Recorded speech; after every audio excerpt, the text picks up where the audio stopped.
gotta stop the music. It's gonna get a feedback. Okay, we're done. All right, I'm tweeting the pre-shows live, and then we'll do one on the official account when Scarra gets here. We'll take another picture. All right, sounds good. What's up, everybody? Welcome to Greatest League time. Welcome to the Greatest League Talk Show. Talk show. What am I we saying? We know our own show. Is that my Red Bull? No, mine's over here. Okay. Thank you guys for watching. We're waiting for Scarra to get here. Shouldn't be too long. And you guys are just listening to the greatest band on earth called Fear and Loathing in Las Vegas. And despite what you think, it's not just a Josh specialty. I as well enjoy that band, actually. And it's not for everybody. It's okay not to like it. I understand it's a difficult taste. But if you want shit that, like, gets your blood pumping. Yo, that shit is actually just like, it just pumps you up. Yeah, you're like, I just want to like go run through a brick wall. Yeah. Anyways, no, we should make this show called Greatest League Talk Shit on NA because I feel like that's what we're gonna do a lot of today. Oh God, you know it's coming. Yeah. There's some juicy news potentially. I'll talk with Scarra about whether he wants us to go over it. But there's some juicy news coming. Some Reddit bait for any of you guys who are sitting here waiting to clip things. People wanting to go witch hunt. Like don't go witch hunting off this. By the way. Don't go witch hunting. Just Don't say where you got the info, all right, guys? Keep it a secret between you and me, all right? Gotta keep this on the DL. Can we trust you, Twitch chat? Down you low, guys all right? Not rat us out. I don't trust you, motherfuckers. So, other than NA failing, which we'll talk a lot about, how'd you like week 2 of Worlds? Week 2 of Worlds. It's so hard for me to look at it, like look back and be like, objectively, because all I can think about is just how badly NA shit the bed.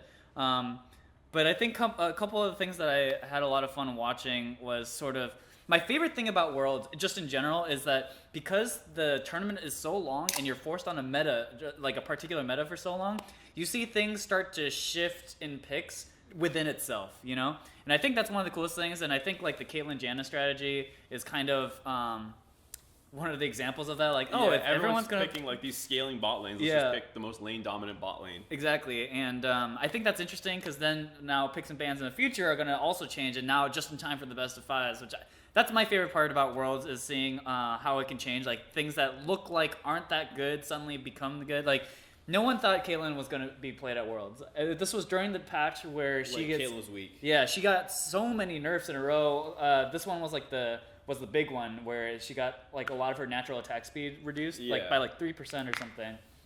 Yeah, so that I agree, I like, and I also think if you can separate like your NA fanboyism from like what actually happened at Worlds this weekend, it was super cool. Just like Fnatic coming back from 0-3 is the first time in history from week 1 to week 2. A team gets out in the group after that. I think EU has a lot of things to be happy about. Yeah, honestly. Like if you're an EU fan, you're going nuts. Yeah. This was a great weekend. Yeah, like Misfits looked like a real team, which was something that like they look good. Yeah, right. So, I don't know. That's pretty exciting. Censoring Xell subs. Oh God, I'm so sorry. Yeah, I thought all that was fun. If you like good games, I thought there was like a lot of really fun games too. Just like teams getting leads and then throwing, massive comebacks, like really interesting picks. Watch any of SKT games if you want to see a comeback. Yeah, watch SKT if you want to be like, how does this team come back from this? It's like watching SKT is like watching a TV show because like you know how they have to make tension. Yeah. You know, it's like watching any TV show, like the crime scene shows, anime. Yeah, this is just like SKT is just. Are they gonna get the killer? Are they gonna win? Are they gonna get the killer? Oh my God, they leveled up and found the killer / beat the final boss thing. Like, oh my God, how'd they do it? Like, you know it's gonna happen, but they do it. Yeah. And I'm not sick of it. I'm not bored. I'm not asking the writers to change it. Week 2 of Worlds generally was a lot more fun to watch than week 1. I think in general with the games, because like one of the things that was kind of weird about week 1 was it felt like. I don't know. It just felt like one team would just randomly lose a team fight at the 20-minute mark, and then the other team would get buried, and the game just ends. There's nothing. Nothing happens after that. At least there was a couple of games this time around where like things kind of went the distance, throws back and forth. I thought that was more fun. I had a lot of fun with week 1. I don't know why they started with Group B. Yeah, I don't understand that either. Someone tell me why they went from B to C to D. Like what's up with that? Yeah, they just skipped Group A. They're just like, we gotta make sure SKT's at the end, so we. I don't even get it. Did they? It does. Like I was trying to like think about it. I was like, why would you start with Group B? It's like because there's no Chinese team in it, is what I was thinking. Yeah, I have no idea. I think that's why you start with Group B. Is like okay, no Chinese team in Group B. Someone else said that. Because the Chinese team. If I was EDG, I would have been pissed because like we could have potentially made history as the first team to come back and make it. Yeah. Scarra's here. You want to run down and get him, or should I go get him? I can go, guy. You want to get rock paper scissors? All right, rock paper scissors. All right. Best 2 out of 3 or just one? Best 2 out of 3. All right. Rock paper scissors. Oh, I do shoot. Yeah, you fucking East Coaster. All right. Yeah, all right. On shoot then? Yeah. Okay. Rock paper scissors shoot. Rock paper scissors shoot. Mind games. All right, 1. Okay. Rock paper scissors shoot. Fuck. All right, here we go. It's about how you finish, dude. Rock paper scissors shoot. Don't tell any of that. Rock paper scissors shoot. Yeah. No! Get fucked. The next level. All right. Yes. Do you have your keys on you? I don't. All right. What do you guys want to talk about, guys? You guys are stuck with me. You know what that means. I'm only going to talk about Melee, Magic the Gathering, and anime. And Digimon Links. And Digimon Links, which I'm. Did you see the new capture event, though? I don't. So, is it worth getting those chips or whatever? Until they tell me another way to get chips, I grab some just because they seem pretty strong. Like you can get 200 more attack. That does seem pretty good. Like pretty easily. Like that's like a low drop to get 200 attack. Yeah. I was like, you know what? I'll grab a couple. I dropped 200 on it because they also gave you a free 100 anyways. Oh, really? Yeah, if you go to news. Oh, that's right. Yeah, they just give you a bunch. So yeah, I should just do it. I had 400, so I was like, fuck it. I'll spend 200. I'll have 200 for a capture event in the future. I'm good. Yeah.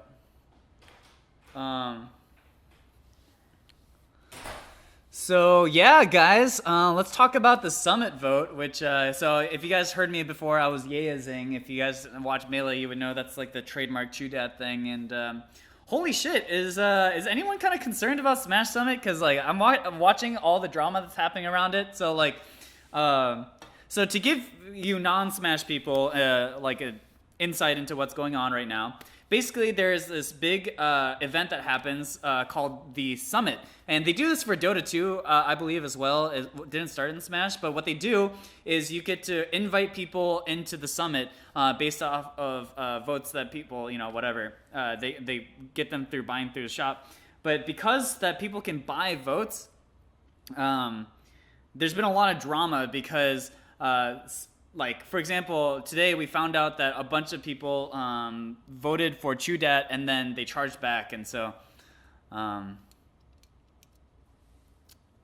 that's pretty, I don't know, pretty interesting, I think. All right, fuck you, chat. This is about me. This is my time. I won that rock paper scissors. You guys are stuck with me.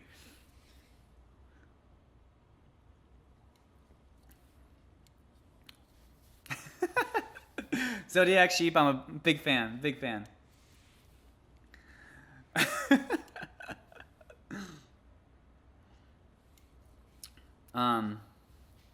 Yeah, what else has happened? Oh, tomorrow, so if you guys know Violin Boy, also named Slightly Musical, also named Albert Chang, he's doing me, him, Lily, Albert's sister, and this cellist, we're doing a cover of Legends Never Die, so that's coming out tomorrow, so hopefully you guys are excited for that. I don't know why they haven't released anything about Legends Never Die. It feels weird that we've heard the song now for like weeks, but haven't seen anything about it, but... What anime am I watching this season? So the things that I'm planning on watching is the second season of Sangatsu, and I'm watching the... I'm also going to watch Umaro Season 2, and I also heard good things about Ancient Magus Bride or whatever. I heard that one's pretty good, so... I'm actually not watching Food Wars. Food Wars? I like Food Wars, but I can't binge watch it, It's like too ridiculous to watch for too long.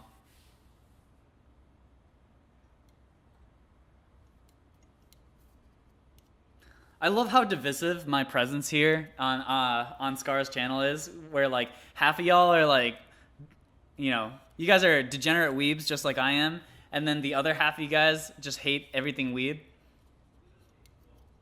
Oh, I can hear Scarra now. Scarra and Mark are right down the hallway right now, so we'll get the actual show started pretty soon. We're the weebs. Am I going to be on the next game nights? I think I'm on the next game nights that's coming out. So if you guys play Magic the Gathering, you might know about that. Gas the weebs. Yeah, dude, we're journalists now. I'm campaigning for the weebs, guys. Really? Well, it's time to stop because... Everyone wants to gas the weebs, but I want to save the weebs, all right? That's a reasonable stance to take. Honestly, I'm okay with either of the options. All right, where are we sitting? Give me my left side. I like it. It's my good side. That's your good side? Is that actually your good side? No, I'm just used to sitting here. We need to rearrange the teams a little bit just because... The teams? Or the topics, now that we're going to be moving into the main show. Oh, yeah, you're right. Also, we need to do the tweet. My official opinion on anime is that 2 nukes weren't enough. Oh my god. Holy shit. Oh my god, dude. That was pretty good. You deserve a star. I don't have a star to give you, but that was pretty funny. Scarra agrees. Yeah, Scarra. 2 nukes was really funny. You heard it here first, guys. Dude. Scarra is totally okay with sometimes the I'm just saying dark humor is funny sometimes. I gotta give him props for it. All right. So, we're doing in order. Hey. B, C, D, A. Okay. Yeah. Who wants to do the tweet? Oh, you're the only person who has access to the account. I actually need to ask you for the password. 'Cause I forgot about it. Well then, I will begin logging into my other Twitter account. Should we go ahead and get started with the show while he's doing that? You guys can intro. We can handle the logistics. Is that what it's called? It's not really what they call it, like the whatever. We're gonna start from the introduction. Yeah, sure. We'll call it the introductions. Welcome to Greatest League Talkshow. Cold open? No, not really. Cold open? Whatever. Welcome to the Greatest League Talkshow. We're gonna be talking about Worlds obviously today. Wanted to give another quick shout out to our beautiful sponsor, presented by Acer Predator. Right over there. Who is now sponsoring the show, which means that I may finally get paid, which is actually really exciting. Hey, Xell memes are coming true. Yeah. Acer killing the memes a little bit. I'm just saying. Scar, I'm getting some of that sponsorship I'm money, just saying it's a lot better for me when you cut the payments in 2 rather than in 3. So you might see a little bit of it in the end. So anyways, you're cutting Mark out. That's what you're saying. Yeah, you can think of it like that. Anyways, shout out to Acer Predator. They do the official monitors at Worlds. They're one of the official sponsors, and they've officially sponsored us, which is great. Great for you guys too. Woo! Hey, we're still using the laptop, right? Yep. You can kind of see it right here. If we bend it down, you can see the the logo. See, look, we're not lying. All right. Yeah, we're actually using the laptop. Thank God we're not using Mark's piece of shit laptop, which is obviously one of Acer Predator's direct competitors. Actually, I don't know if that's true or not. I just wanted to get the additional sellout. Yeah, that doesn't even make sense though. You know what I'll do for the picture this time? I'll instead take a picture of the laptop to tweet out. Oh, okay. Wow, dude, you're stellar at marketing. I think my phone died. I'm gonna shout out Offline TV.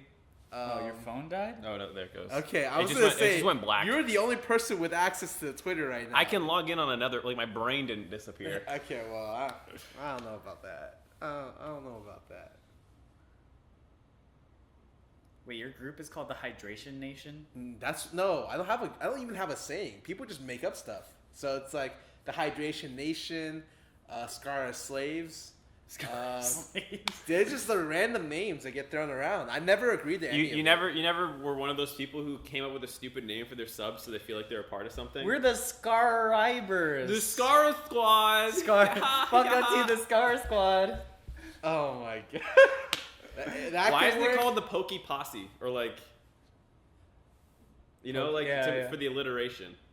It should be the Scarra Squad. You should get in a fight with her over her taking your. Scarra Squad. Pokey can get Pokey. What's a? I said posse. Posse? Okay, posse's alright. Pokey will hear about this, dude. Pokey doesn't care. Scarra Sex Squad. I'm down for that one. That's pretty good. Scarra Squirters. You know, that one not a great one. Welcome to Scarra Squirter. That one, I would say, not appropriate The Scarra for Squid my Girls. audience. There we go. Oh god, the Scarra suck. Alright. So anyways, alright. It's really weird for me to be the person coming in late. Like, usually I'm the one who starts the stream, and we wait for Mark with and Josh. we talk about random shit. Yeah, so while I was gone and while he's still figuring out the tweet, what did you guys actually talk about while I was getting here? Kind of like week 2 world stuff. Yeah, not just about like the game, like specifically, but overall sentiment. I mean, like despite NA losing, like we thought it was a good week of worlds. Yeah, it was fun to watch. I actually didn't have much interest in Worlds before I saw groups. Yeah. So like when I saw plans, I'm like, oh, this World's not gonna be that great. And I saw groups, I'm like, I was getting into it, man. Even though I didn't stay up for it, all the games I watched, I was super sucked in. Well, what about you guys? We were saying basically the same thing. Was that this week 2 was actually like a fun watch, despite NA's, you know. I mean, the watch was you get to watch NA sucking. You're just like, no, they can't suck that bad. It's not possible. It was so funny because both with Immortals and TSM, you're just like, just win once, and like, you know, it's just interesting to be let down that many times. Yeah, I don't know. It's great, but you know, overall. TSM did win once. Oh yeah, TSM did win once. Yeah. But that said, we're overall. Blitzcrank. What are you trying to say about Yasuo? What are you saying? Misfits just had NA week 2 though is 2-9, which is a 2-game win increase from last Is World. it really 2-9? From 2015. Yeah. Yeah, 2015. Is it really 2-9? Yes. And so that means that eventually, in about 4 Worlds of NA appearances, we might even go like. Positive? 500. Yeah, we might go even. You know? All right. 2-9 is not that bad. I'm tweeting it now. All right, I'll retweet. Let's get this started. I didn't realize we only won 2 games. Yeah. Immortals lost all theirs. CSM won 1. C9 TSM won against Misfits when they Misfits. trolled. Yeah. Right. And then the reasons C9 got through groups is because SKT had their back. Yeah, they won the critical game, which is against AHQ. Yeah. And then, no, they lost to AHQ. Or you mean C9 won? C9, yeah. C9 won their critical game against AHQ, and then SKT had our backs and didn't troll the game. I thought that game looked kind of scary too. Watching SKT do anything is just like really scary. I thought they were gonna lose that one to EDG. Yeah. EDG not on Lucian. I was like, wait, they actually are gonna win. They look so much better. And then it's like, nope. Also, what do you guys think of iBoy's interview techniques? That was like that was funny. I don't think I watched all his interviews. I just saw one of them in the first 2 minutes of it, and it was super awkward. Yeah, it was really awkward. Shox asked him a question, and he sat there for 30 seconds. And I was like, is anyone gonna anyone gonna cue him? And not only that, he did things Shox hates, where if you take her mic, you saw her, she was like, she didn't want to give it up, and then she's like, okay, he doesn't know any better. Yeah. And then he just stands there and waits to think about his answer.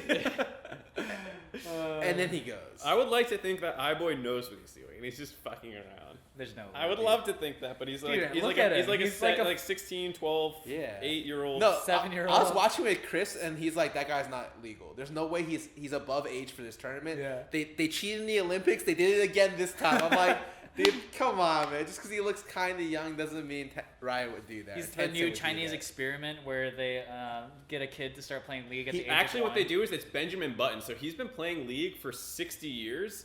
Oh. And then they That doesn't work. League hasn't been out for 60 years. No, it works perfectly. It works way better because League has been out for 8 years, and iBoy's clearly 8 years old. He's been playing in the womb.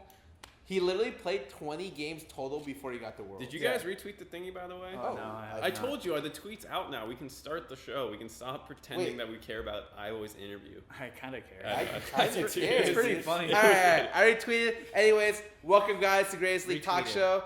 Today, we're going to be talking about second week of groups. Yep, and we hinted at it a little bit on that tweet if you didn't see it, but we have some news about Group B that I think we'll get to at the end of Group B. Well, we'll wrap it up. To explain what happened potentially to a team in Group B. All right. So let's start it off. Group B was the first day of week 2 of Worlds, so let's start there. So coming into the week, Longju was in the lead 3-0. Immortals was 2-1 behind them, 1-2, followed by Gigabyte Marines, and Fnatic out of the running. No chance of making it. No one's ever made it, being 0-3. How could it be possible? God. Yep. And then it was. At the very start of the day, innate optimism, very up there. Yeah. Mm-hmm. And then it's just like, dude, come on, man. It's just one. You're like coin flipping a couple of times. Yeah, so this is just a horrible series to watch. I got my notes here. All right, do we want to first talk about this from the NA perspective or just the general? Do we go team by team? Do you want to go team by team or game by game to kind of follow the storyline? We can go game by game. I'm fine with either one. Game by game, okay. Well, because like some games you can kind of skip over for sure. Yeah, it might be. We're gonna have to wrap up team by team anyways at the end, so it's up to you. Yeah, I think. Yeah, well, let's just quickly go through the games because right, all of them are actually this game. These generally week 2, a lot of them are more important, Yeah. but like you can skip some, like Longju stomp somebody. Yeah. Okay, great. Great. So Immortals versus Gigabyte Marines, game 1. Urgot top, Blue Kane, Gigabyte Marines going full crazy. Levi instant to mid lane. He entered every game. Yeah, he died first blood every game he played. And the funny thing was, he still carried so many of those games so hard. This game pops off again later, but like the Urgot's doing nothing against the Shen top lane. Yeah. NA has this, right? Like this is a joke of a draft, and we're winning. And then you look mid lane, you realize, Optimus is just smacking Pobelter around. Like literally, he's up like 30, 40 CS, and Pobelter's like scared for his life. And then they try ganking the Urgot. He wins a 1v2 or like turns it so it's 1-for-1. Mm-hmm. It looks like Impact has Flame has no fucking clue what Urgot does. Yeah. He's like kiting into the unused kneecaps to take more damage. I'm like, what is he doing? Even on the first gank, they could have flashed in front because he's got the same thing as Gallo. Yeah, you get in front of it. So you could have flashed over him, and suddenly the gank doesn't work anymore. And they were both like, no, let's wait till the animation's over, and then we'll flash. And then they get the kill, and you're just like, wait, what? Yeah, and then he doesn't build Bramble Vest versus the W, which, to be fair, I didn't know about either, but it's 3 attacks per second at 1/3 damage, so if you build a Bramble Vest against it, he just kills himself on your shits. My biggest problem with this is that C9 didn't realize, like, they didn't work around Shen well. So I even looked at it, I was like, okay, well, when did C9 get their Shen ultis off? They had one at like the 10-minute mark, or sorry, Immortals. We think Shen equals Impact. So right. My bad. So it was one at like the 8 to 10-minute mark, and one at the 17-minute mark, and that was it. So I think that they just like didn't understand how to work around. Usually, if you have Shen, you pressure the opposite side of Shen, and you accelerate the game. But it felt like they tried to pressure the Shen lane, and in the lane that was losing for the mid lane. Like we said, I think it comes down to like they don't know what Urgot does. Like Shen is good into Urgot, or like not great, but good. Yeah. And like you can just leave him up there on an island. He doesn't have CC to stop you unless he E's at you. So like that's a really short range dash. So if you back off a wave and TP to like a play somewhere else, usually the Shen is fine. So like work around your global, but they moved to their own global and then lost ganks to it. Yes, and so that was I think the biggest problem is that since mid lost all pressure. They tried to play around mid-top, which wasn't the side they should have played around. Yep. So game 1 starts out horribly for Immortals. This is what was hilarious about this game was he hits Blue Kane like 10, 12 minutes into the game, and the casters are like, "Oh man, I wonder what he's gonna go. Is he gonna go red at 23 minutes again?" And then like Freak was like, as they were watching Blue Kane run around the map, he was like, wait a minute, guys. How long has he been transformed? I think he's transformed. And then everyone's like, what? No. Oh, shit, he is transformed. No one knows what Blue Kane looks like. None of the casters knew. It was the funniest shit. Yeah. Blue Kane is like the thing you do in solo queue to like smack people when you're like that much better. Blue Kane can go over the fuck off. Yeah. Its damage is no joke. It's super fun as an assassin, but it's usually the worst pick possible, unless you're Levi. Yeah, Levi's nuts. He goes off. There's really not much to say. This is like a 24-minute game or something. Yes, yeah. And this like kind of was just like, okay, Immortal still has a problem where like their late game decision making isn't great, and they got put in a really hard, like not only like different matchups than usual, but like a split push situation where they just played around the split push terribly. Yeah, like the one time they killed the top lane, they lost bot inhib basically. Yeah, and you're just like, wait, come on, dude. Like if Immortals just slowed down the game, they probably had like a good shot, but they didn't play around the split push well at all. Yep. So starts out bad for NA, bounce back. They have to play. I think I skipped the next game because it was like Longju versus somebody, and they crushed It them. Lonzu versus Fnatic. Yeah, I don't remember that game being notable at all. It literally was. They just did dirty things to Fnatic. I literally wrote down they did them dirty. Yeah, so I didn't even write anything down. I just skipped it because it was rough. The next important game is Fnatic versus Immortals, which is gonna go down in infamy as one of the worst plays. Yeah, individual plays. It was like, yo, Reckless, I heard you were getting a lot of flack for doing that one play. And the reason it's so noticeable is because, like, usually these kind of plays can happen in, like, your own region. Like, some bad teams are playing, and you're like, oh, that was so dumb. That's like a thing you'd see in the Challenger scene. You'd be Yeah. like, oh, man, dude. That's not funny. Yeah. Yeah, like, this is a team fighting for legitimately close chance of getting quarterfinals out. And you're like, oh, my God. So, what goes on in this game? Fnatic, they have a little bit better team fighting early. They're building a lead. And then Cody actually starts having a great game and starts carrying team fights. And in general, I think Flame was their best performing player throughout the entire week 2. Yep. And he did a great job frontlining for them in this game as well. It was a little bit easier because it was against the Nautilus, but he still picked fights really well, and it usually ended up in a situation where Fnatic couldn't hit Maokai, but Immortals could hit the Nautilus. Yeah. So I just thought like he set them up great, and it was pretty good. I think this is one of the first games where you're just like, oh, Fnatic really crutches on Rek'Sai. Teams should start learning to ban Rek'Sai at some point during the week. And it's like, he just gets Rek'Sai every game. But I think Brooks' Rek'Sai super good. Yeah. So things, I don't think the early game's too important. It was Fnatic favored early. Tristana starts getting items, starts popping off. Well, it was like Immortals had finally turned the corner on Fnatic and started taking control of the game. Yeah. And then they do a bad fight around bot lane. Yeah. Fnatic wins the fight. They have Baron, or it's just timing out, I forget. And they basically try to dive the Nautilus 5v5 underneath a turret. Yeah. It doesn't work out.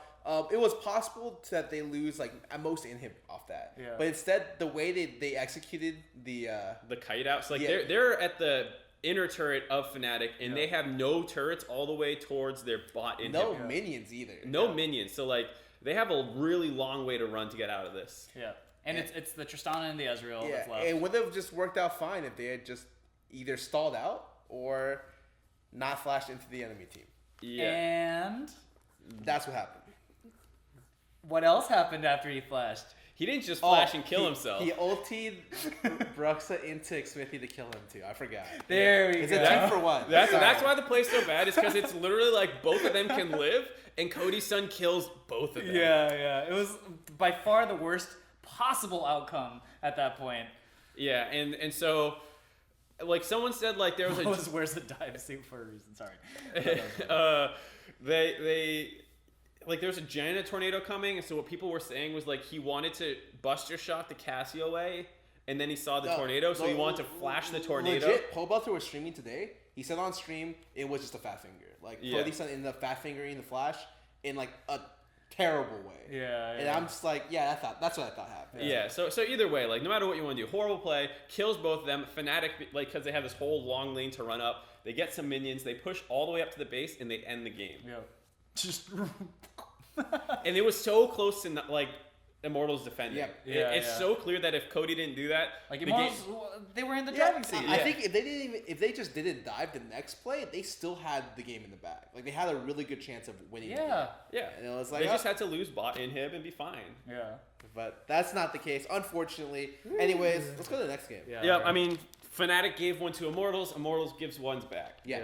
So this game, Gigabyte Marines versus LZ. Yeah. So this isn't a super important game necessarily in how the day plays out, but it was important because Gigabyte Marines built a huge lead. Right, against potentially the best team at the event.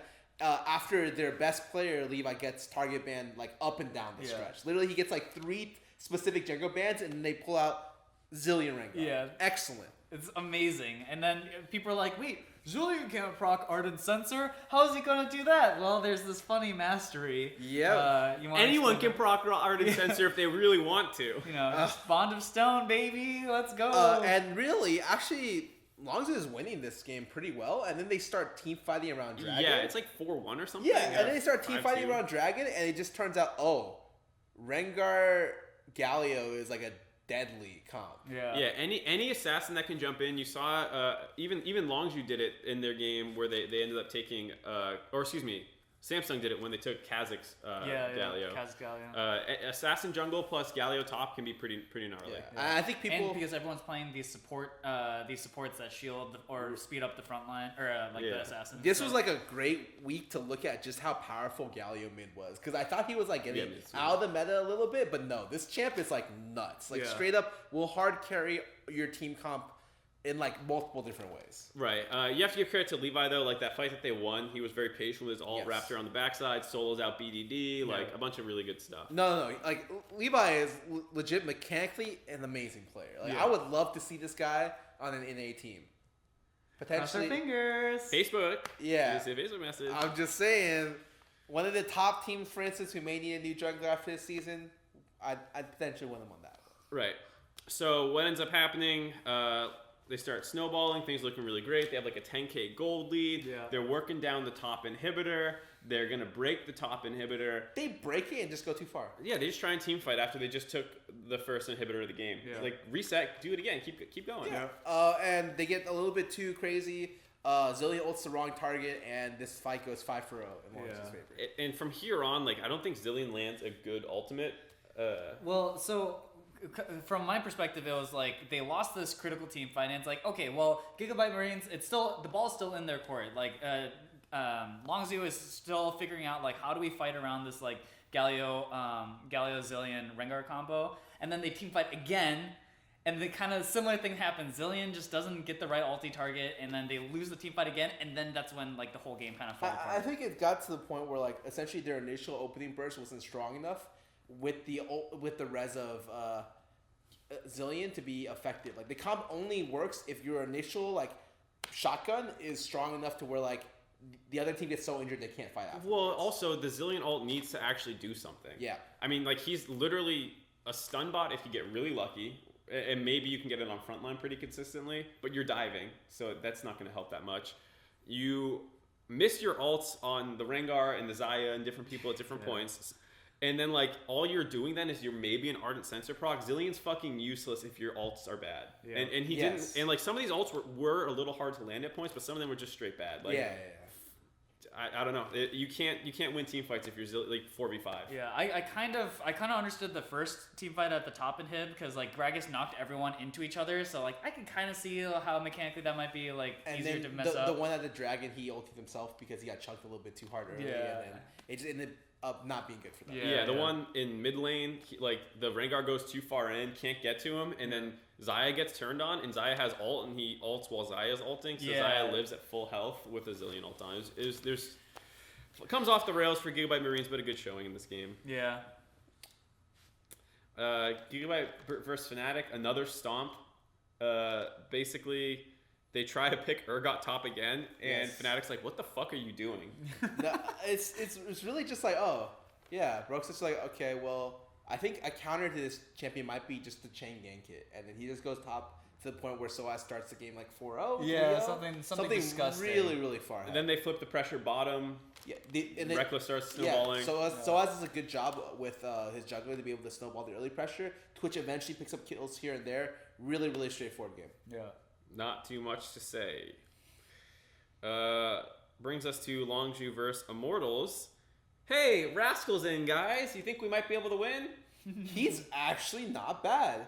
Of course not. Watching him frontline, I was like, wow. He plays frontline really well. He's a sub for the LCK champions. Yeah. He's going to be okay. Like, even if he's not good, like great. If you watch how they team fight around Dragon, you'll see that Flame starts the frontline really well. Yeah. And then Rascal finds a way to break the initial wall into the enemy backline and creates an opening for his backline to walk through. And I'm just like, wait, he played that so well. Like, it wasn't Flame playing bad. It's like he just found a good opening. I don't know. I was impressed with the guy. Yeah. Rascal was definitely a little bit better. I don't know. It was just... This was a game where both the Immortal solo lanes tried to carry. Yeah. You could kind of feel like desperation setting in, I think. Yeah, and this was, I felt like, probably Pobelter's best game of the day. Which isn't saying a ton. Right, but I thought, like, without him playing, like, pretty well, they wouldn't have a chance here. Yeah, absolutely. And this was a situation where they were up kills but down gold. They were just like down a lot of map pressure generally. Like they were trading objectives for kills. What was the situation here? Did Immortals need to win this to have a chance? They need to win any of the games. So if they win any game, no one could have caught them based off how the day went. Yeah. And then they had tiebreakers and they lost their first tiebreaker. Right. Okay. So this was the last game that they're going to play before tiebreakers. What ended up happening was essentially LongZhu got like kind of a lead, rotated, and then Immortals is a great double TP play. Top lane gets a double kill.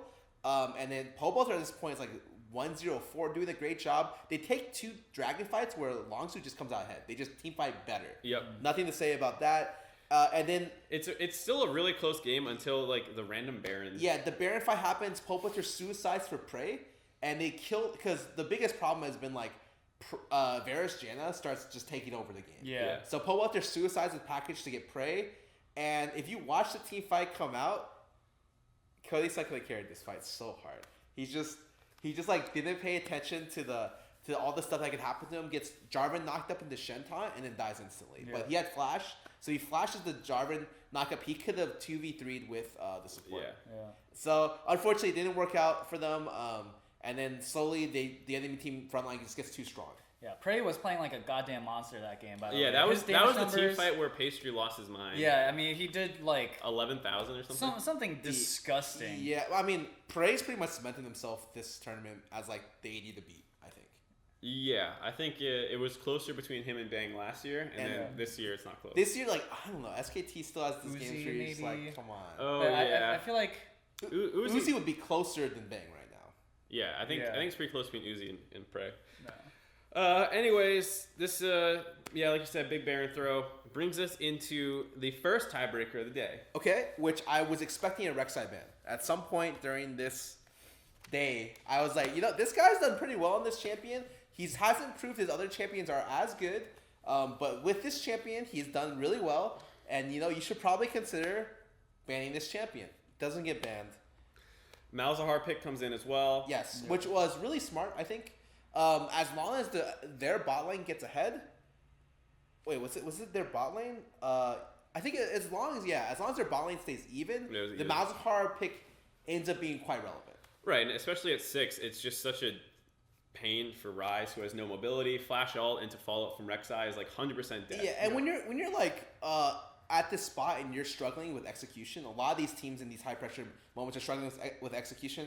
Malzahar is like your child's first like CC bot. Like baby's first kill at 6. You just flash, press you can like not press your abilities, and if you have someone there, they can probably do enough damage. Yeah. Like I forgot to drop my Voidlings. I didn't drop my E on the guy. I just flash ulted. But hey, Warrior Rek'Sai. It doesn't even matter. So yeah, they end up catching Pobalt on a rotation of bot lane, and eventually off I think one good rotation from mid jungle top lane, they're able to blow open the game. Yeah, massive snowball. Immortals get absolutely crushed. And it sets up Fnatic to get out of the group if they win their tiebreaker versus Gigabyte Marines, because it was a 3-way tie, and Gigabyte Marines had the fastest win time, so they were the team to get the bye in that sense. Yes. We're already on. We're going to the second tiebreaker. Right? Yeah, because there's nothing to talk about. Like, Immortals just got fucking rolled. Yeah, okay. So the second tiebreaker goes along, and in the draft, if you haven't noticed throughout the day, usually Gigabyte Marines is okay playing into any jungler except for Sedge. The reason is because I play a lot of Sedge. Sedge is like, you can't outskill the champion. He's just going to be ungodly tanky and great CC initiating and like counter ganking, all that stuff. She's like the best jungler, period. So they just take Sedge's time for the first time instead of a carry jungler. Levi still does really well. Levi's still a monster. Yeah, still incredibly does a great job, ganks top lane. And the biggest thing about this game, the only reason Fnatic has like a good gold lead, even being down a lot of deaths, is because Reckless and Jez is just like smash bot lane. Like, all their lanes were up farm for the most part. Like even they had Gnar into Maokai or something, right? And so as is up farm. So like they had a lot of winning lanes, but and they built themselves a small buffer. It wasn't like it was like there's a difference between like small winning lane and bot lane, which is like 7 minutes, first tower is down, they're 35 CS up, and I'm just like, what? Yeah. Like they got smashed. Yeah, and it wasn't even a Caitlyn. No, it was Sivir Lulu into Janna? I'm pretty sure. Yeah. They just hard smashed this lane, took their lead top lane, smacked that down too. And this entire time on the transitions, Levi's finding kills. Like, so it's literally 5-1 or something, but the gold's in Fnatic's favor. Yeah, Gigabyte Marines are getting a ton of the kills. Fnatic are getting a couple more of the objectives. I think they had double Mountain at one point to nothing from Gigabyte Marines. So it feels like, for the most part, despite how well Gigabyte Marines is playing, Fnatic is like playing the game more fundamentally, I guess. Yes, and then what ends up happening is around Baron, Reckless just dies. Reckless just dies, and then Soaz just like plays his heart out. I thought he started 0-4, and it ended up with a great score. Yeah. And it's because I thought generally he team fighted really, really well. Was able to compensate for, like, even though his AD dying, he was able to carry a lot of the team fights. Are you talking about the Elder Dragon fight or the Baron one? Both of them. Yeah, he did great on the Baron, great on the Elder Dragon. Yeah, because then what ends up happening, Gigabyte Marines start getting desperate. At one point, they repel a Fnatic push, and they instantly run to Elder Dragon. They burn it down. No Way is like ready to pop off and carry the game. Kind of pussyfoots around after killing Reckless in 3 crits. And then Soaz has a great interrupt on the jump. Kills No Way, kills the Triss instantly. Boom. Game 1 out of Soaz. The bounce back. Incredible performance by Fnatic to come back. I'm most impressed with Fnatic's jungler. Actually thought he played great the second week. And I don't know. They obviously got it together in kind of a weird way. But they definitely got it together. Yeah. So, Fnatic gets out in the 2nd seed. Yeah, which is nuts. Which has never been done before. Yes. So nuts, it's never happened in history. Yeah, I mean, we talked about this last week. We were like, Fnatic. I mean, it feels like mentality-wise, like, they're done for it. Yeah. Yeah, you hear about all these things in the background, and it was so unfortunate because going to this week they were playing against Longzhu first, so that's like an automatic L. Yeah. And it was an automatic L. They just got slammed, but they still were able to crawl back. Yep. Yeah. So that was really impressive, especially like just given how their team environment sounded from what you were hearing on Twitter. It's crazy that they could turn anything and like around. Caps had that interview at the beginning of the day where he was like shell shocked looking, and he was just like, "Well, I hope we win a game. Yeah, I hope we do well. I hope we win a game, guys." And it's like, "Hey!" Gigabyte Marines is like, we could be anyone. Yeah. Which is true, I would agree. I love. Okay, I wish every team in the world modeled themselves after Gigabyte Marines. Just like go ape shit all the time. There's definitely one team that could learn from that. Yeah, I mean, it was just like Gigabyte Marines. Time after time after time, you watch them, and I just always have fun watching them. No, they're the most exciting team to exciting. watch, and part of the reason why group stage was so nice to watch. Yeah. Yeah. If this was just like what has happened in the past, where it's like we're the other wild card team, and we're going to play standard and just lose. Yeah. Like, kind of Fenerbahce style. Which, to be fair, Fenerbahce did have some okay games. They weren't awful, and they had a jungle sub. Not much you can do to flame them, you know. Yeah, absolutely. But, I mean, what else to say about this group, you know? Let's talk about Longzhu now, because I know where we want to get to. So okay. Let's talk about Longzhu first. They're great. They're incredible. Longzhu they're so good. Even their late game's good when they're supposed to be like the early game monsters. Yeah. I don't know what else to say. They have potentially some of the best players at their positions. Yeah. They're just so solid. They feel like the team with the least amount of weaknesses out of all the groups. Or SKT is getting like really. They're like coming back from goal deficits. You're like, wow, dude, SKT can come back from 6K goal deficits, and you're like, Longzhu doesn't even get there. They end the game at 20 minutes. In Samsung, you're like, oh, these guys are just strictly worse than RNG. Yeah. And so, no, I don't have a fault with almost any of their players. BDD's great. Yeah. Khan's great. You could say that Cuz is probably the worst player, but he does a great job usually setting a vision for the team. Yeah. So, like, even if he's the worst player, he's still, like, a top player at his position. He's like, he might get out-jungled by somebody.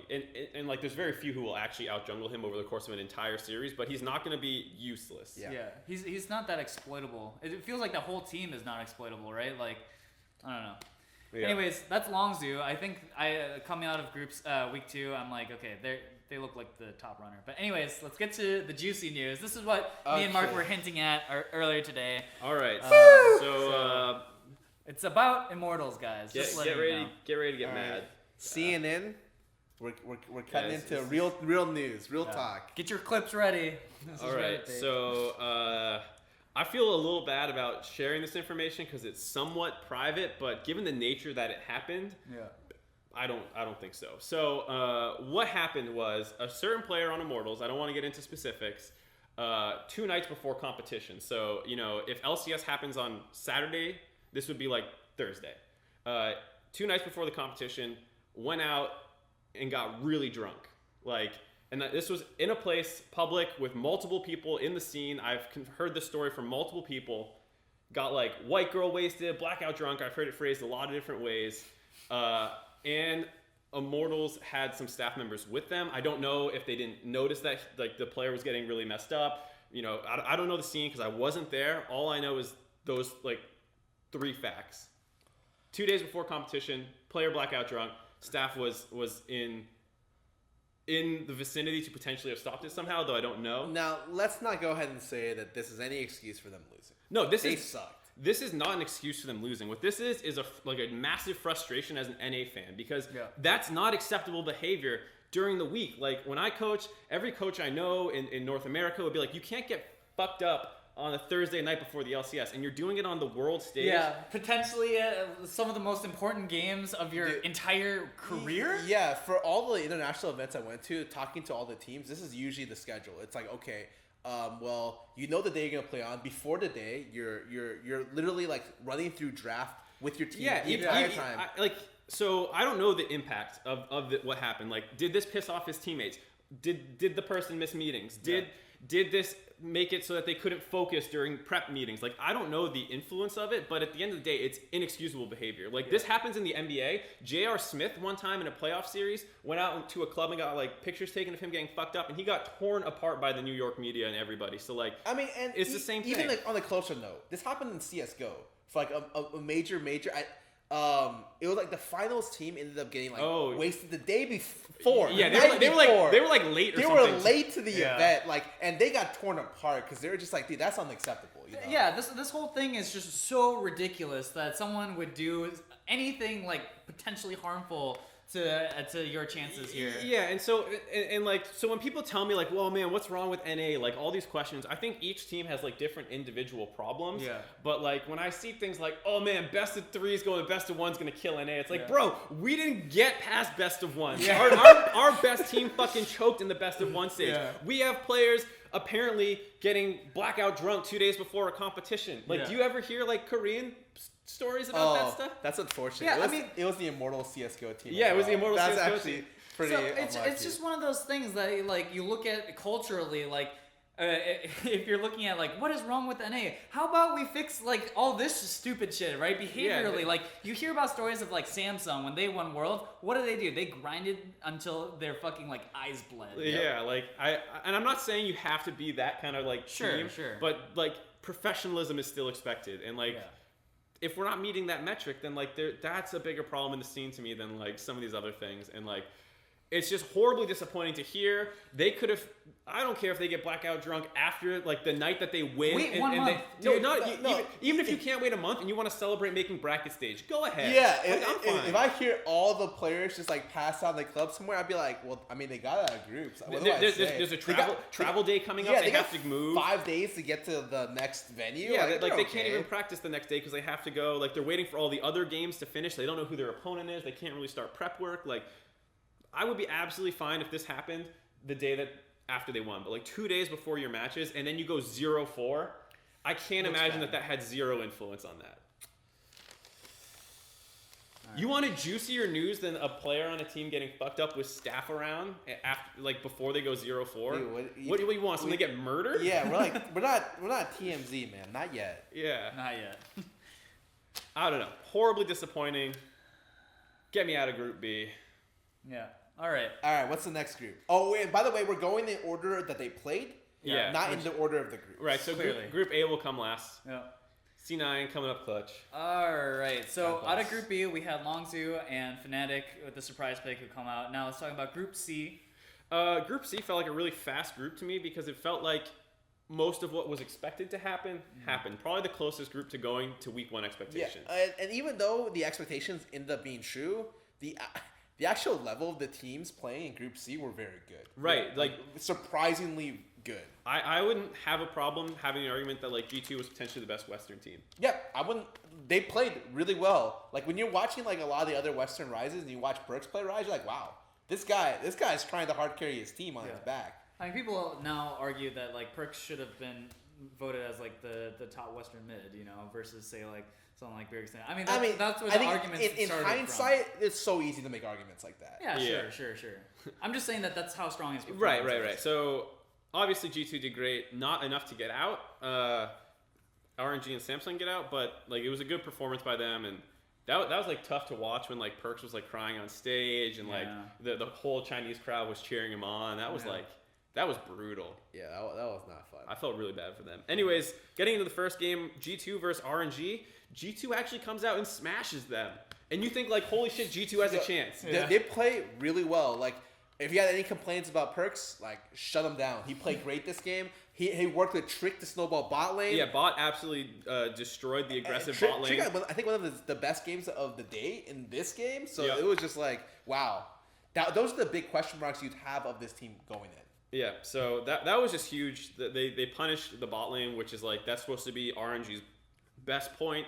They kind of break their backbone because this is what they depend on so much, and it felt like RNG. I mean, like Uzi still like in team fights with a single item was doing the same amount of damage as Sven in some of those team fights. Like Uzi's a fucking god. Yeah. So if he's even or ahead, like it's so hard to beat this. But I mean, even the way they won the game, they got to pick on the bot lane at the very top and took Baron and blew open the game. So like they were able to find, even though Uzi's so dominant, they were able to find like the correct looks and be able to play really well, super well. Super impressive at G2.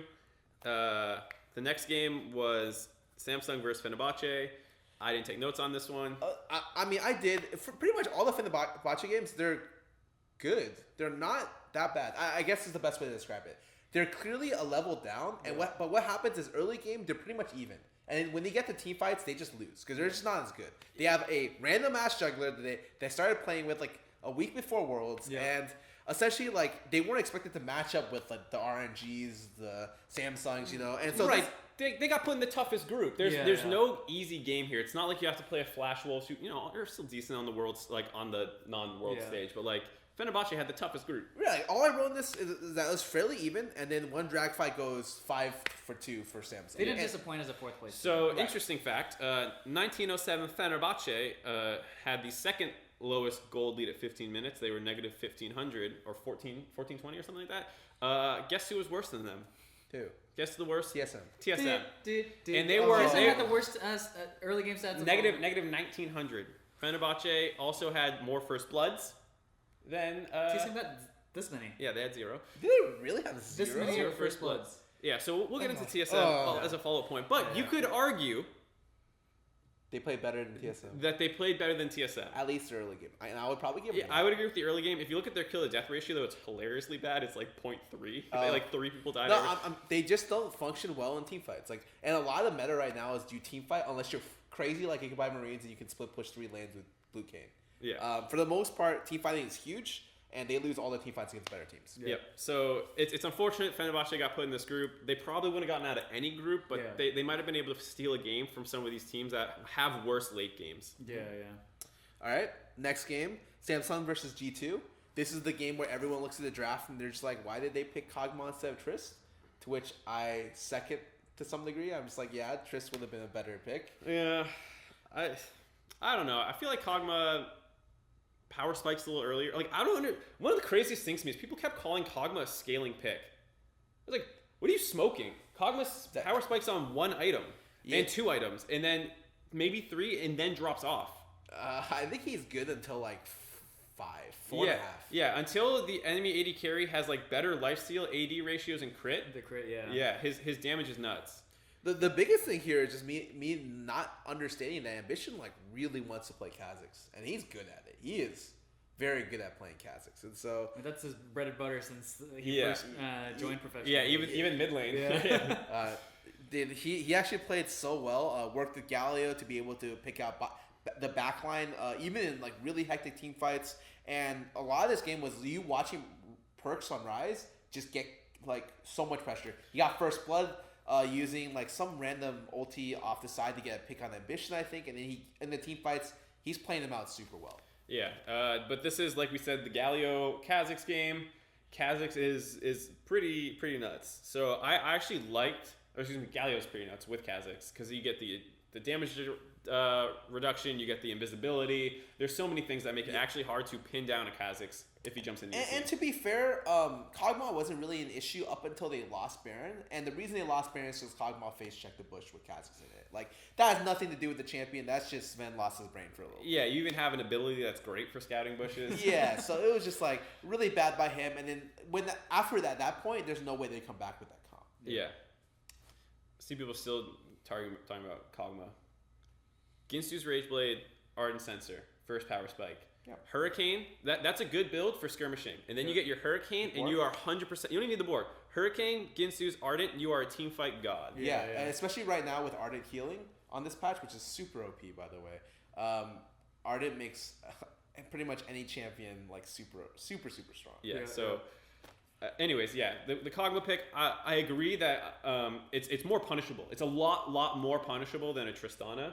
And in that sense, you can say maybe G2 would have been better with the Trist. I want to say there's going to be a lot of comments about Rise. Western Rise has like a 17% win rate, all this stupid stuff. Yeah. I'm going to just put this out there. Rise is a good pick. Just damn! Straight out. One idiot! Yeah. One idiot! Who is this guy? Get him off the show! These teams are picking Rise nonstop and losing with it. Does not mean that this champion sucks, okay? It means that they are probably playing Rise really badly in some way, shape, or form. Either they're playing the champion poorly, or they're picking Rise in comps, which are really, really hard to play Rise in. This is a good example of... So one, I want to say Perks played his mind off this game on Rise. But what he played Rise into is probably one of the least friendly Rise comps ever. So he played it into... Twitch, Galio, Cho'Gath. So it's like just an unstoppable brick wall. On top of that, where they can stack in Mar, because his whole team is in Mar based. On top of that, Rise functions best against low range carry threats. Yep. So against Caitlyn and Twitch, he does not function well. Yeah, and like you said, I think the AP point was really big, just because like this goes back into the Kog'Maw pick, because everything they have is AP. It's so easy to itemize against him. He's not a great tank shredder necessarily. Exactly. Like he spikes really hard even our head. And then he actually falls off like really, really late game, like around 5-6 items. So this is exactly my point again. People are saying Rise is a scaling pick. I'm like, he power spikes on one item or potentially two depending on build. If you go tier Abyssal Mask, you power spiked. He's similar to Kog'Maw in like when you get the 4 items, you're god, and then as you get to like the 5th and the 6 items. How many of these games get to that? Exactly. That's fair. That's fair to criticize it. Like you're not as good early game or something. But for what you've seen, Samsung is not a great early game team. So if you're taking Rise and you're like, oh well, you know, at level 11 when he's got an item and a half or 2 items and his upgraded alt, he's actually super good for playmaking and all this stuff. And a lot of people are asking what lower range threats are there from the AD position. 1, correct. So this is a hard meta to play Rise into, even though he's very good.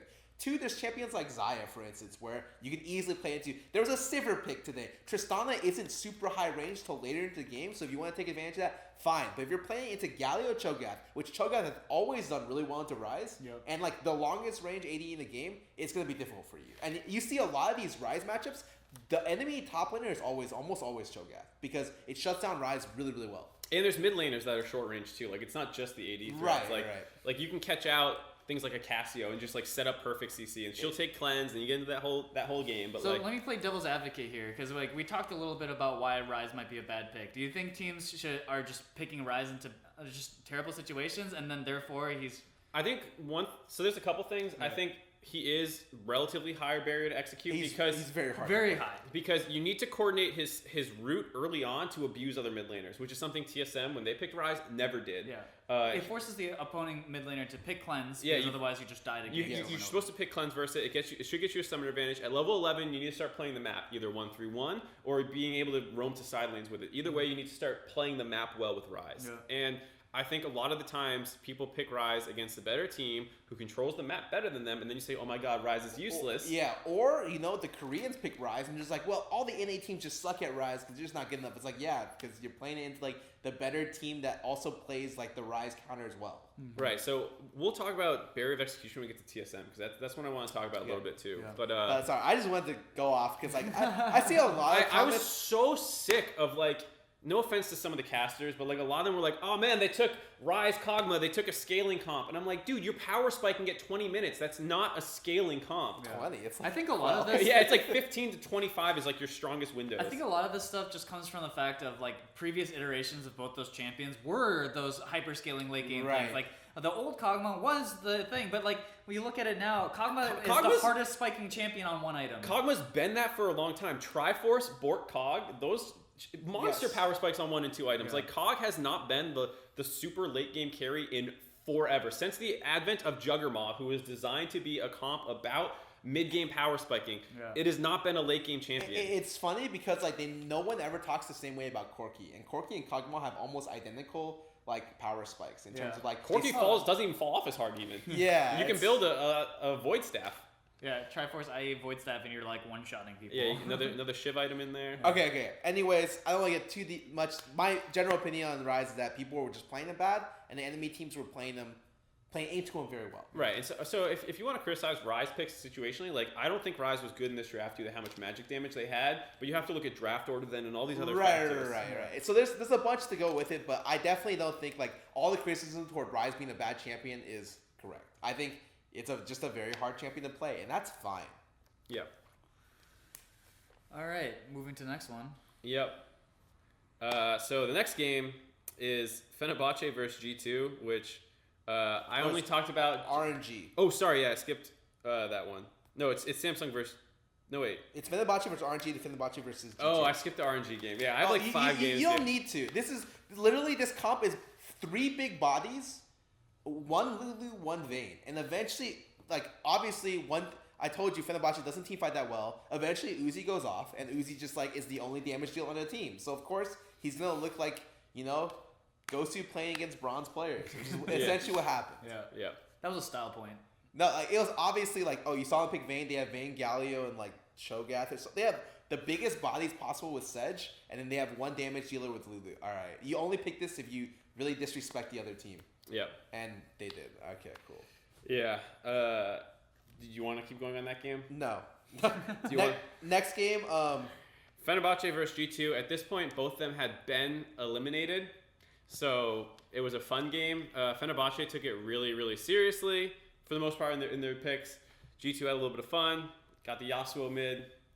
Yeah. Perks wants to have fun. He delivered on his word. Yep. This game was actually really good for Fenerbahce, and then all of a sudden, randomly at 26 minutes, Sejuani queues into the enemy team instead of into his team, and throws their entire lead away. I think they lose Baron off that too. Yeah. So just super random. What's with that? I feel like this world, there's been so many instances where people just like flash the wrong direction or whatever. I think it's more like it's more pressure because the way that the games work out, the current meta is it's even until like 25 minutes. You take one team fight, win or lose, that's game. Yeah. And so like there's a lot more pressure to like, okay, you can't get picked on this situation. Whatever happens, like don't mess up.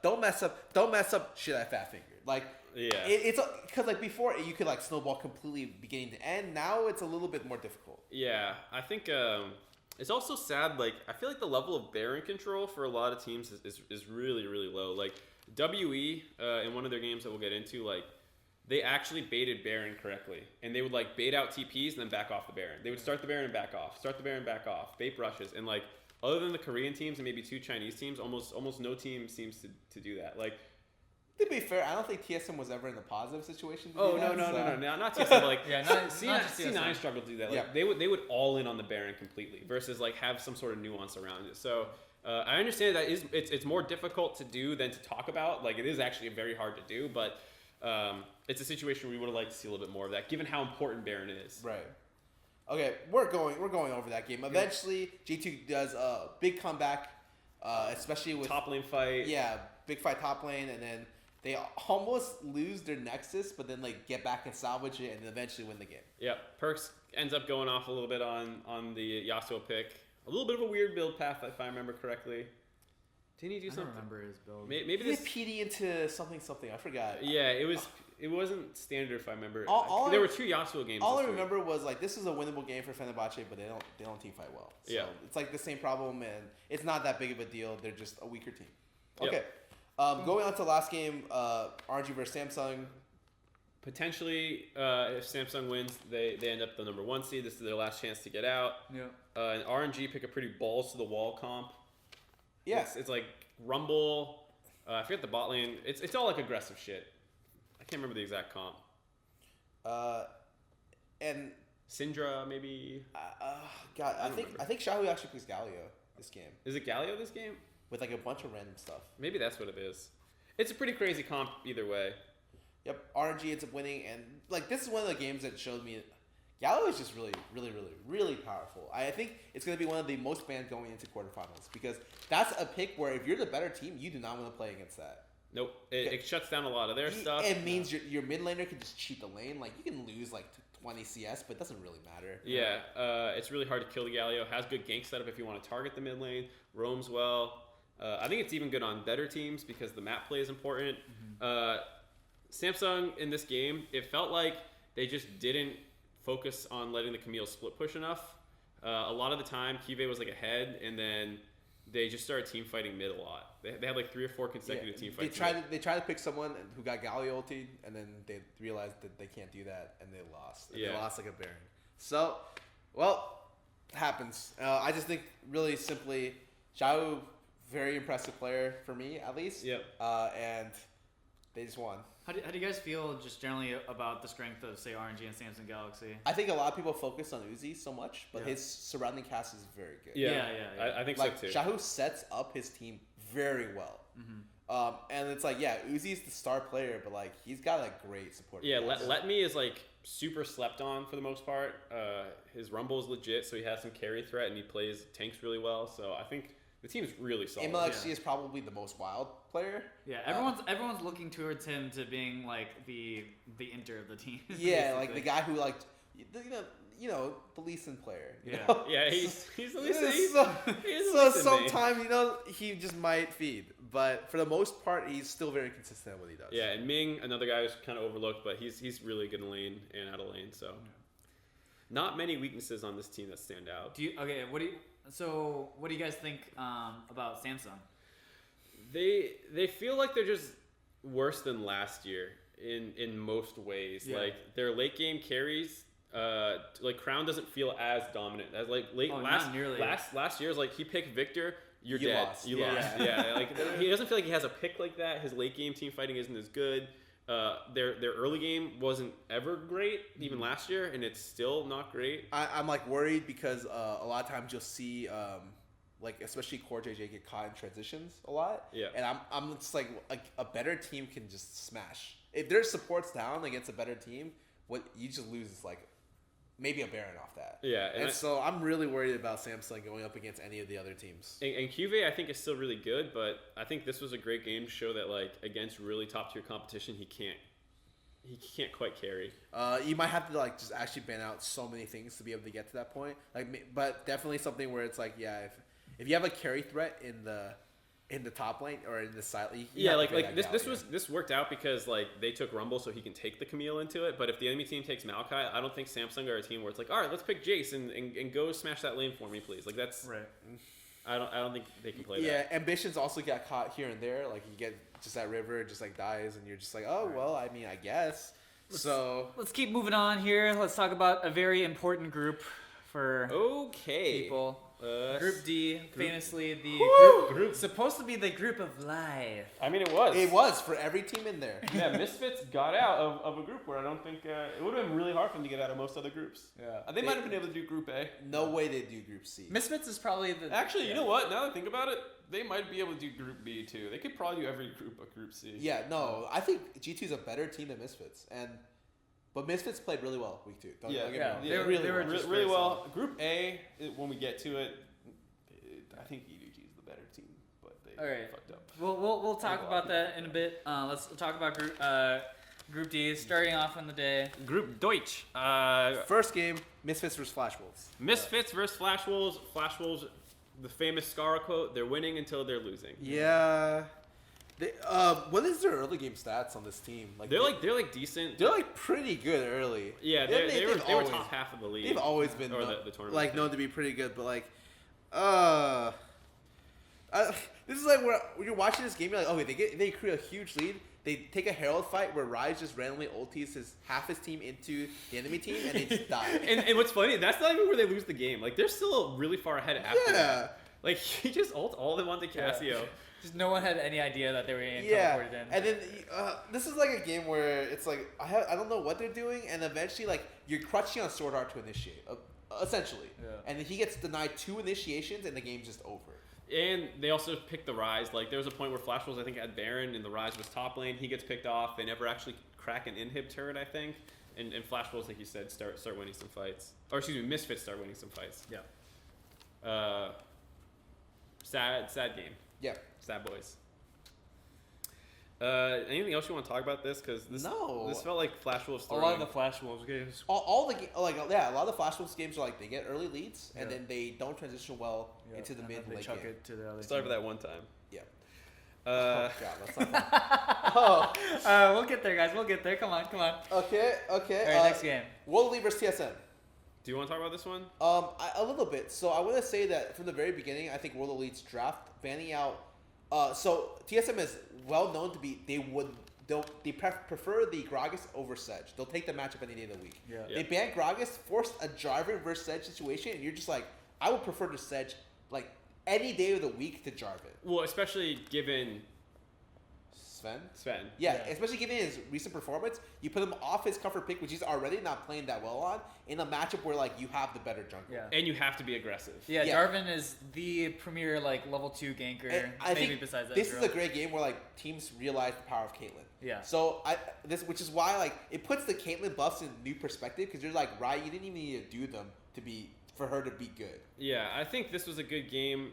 This is a hard draft to predict if you're TSM. Like they took pretty standard stuff, and then like WE just picked a lot of like not weird stuff, but like stuff you hadn't seen that much before. So out of nowhere comes the Caitlyn, and you know GA plays Jace mid, but like you're like, oh, Bjergsen can handle that matchup, and he did for most of the game. Yeah. And like if you look at it like Rumble into Cho, like you're gonna take Cho'Gath. He's the best tank up. So when they pick Rumble into it and you go even once again, like okay, not bad. And so, instead they got Caitlyn. Yeah, the biggest thing is which we hadn't seen in the tournament yet. Exactly. So the biggest thing is like, okay, when you're losing a lane, you don't. If you'd send your jungler to gank the losing lane, that's the bad play. And I think this game was a good example of TSM not knowing what side to play on again. Yeah, I like the Jace didn't take cleanse. He has heal. You have red buff Jarvan level 2. You have Rise. You have the freest fucking Flash W on that motherfucker. Who cares about level 2? Like I would like to have seen a level 3, level 4, level 6, level 6. Yeah. You know, we're just like throwing out numbers. How does TSM play in NA? They camp mid. They trade jungle for mid flash, and then Haunter roams down. Like, how many times have you seen Haunter do that? Exactly. Yeah. So many times. In this situation, it's like, okay, that may not be possible, but you know what else is easy to gank? Rumble's pretty easy. Yeah, like a little bit of mobile. You know, has like a scrap shield, it's like a 50 damage shield.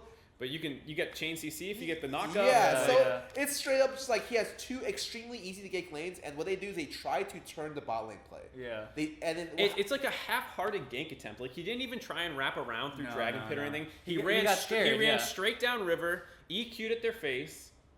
WE disengage it with Janna and Caitlyn. He comes back again, and by that point, it's already been warded. They see him back. Yeah. Well, also, as the turret gets lower, too, he just comes by and basically watches his turret get because the Sejuani comes down, so he's like, I'll stop them from diving. And it's like, that's fine. Caitlyn Jenner is still going to take your turret.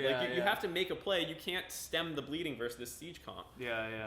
And if you watch how the opposing team plays, they play it phenomenally. Oh, you're just WE played great. Let's be honest. Yeah, you're watching World Elite just do like a house on the enemy team. Okay, they two-man bot lane or three-man bot lane. It's taken in. The Janna Caitlyn goes top lane, and the top laner doesn't go bot. He roams mid, breaks up in mid, and you just see Sven like try to handhold mid lane like he did bot lane. Same thing happens. Doesn't work. They get pushed out, and then you're just like, oh, they crack top, mid, and bot.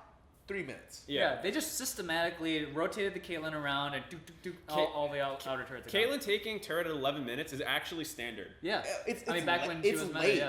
That's what you expect. Like if you take it at 11, that's actually not that bad if you're the bot lane. Yes. The problem is what happens after that, and they took the next two instantly.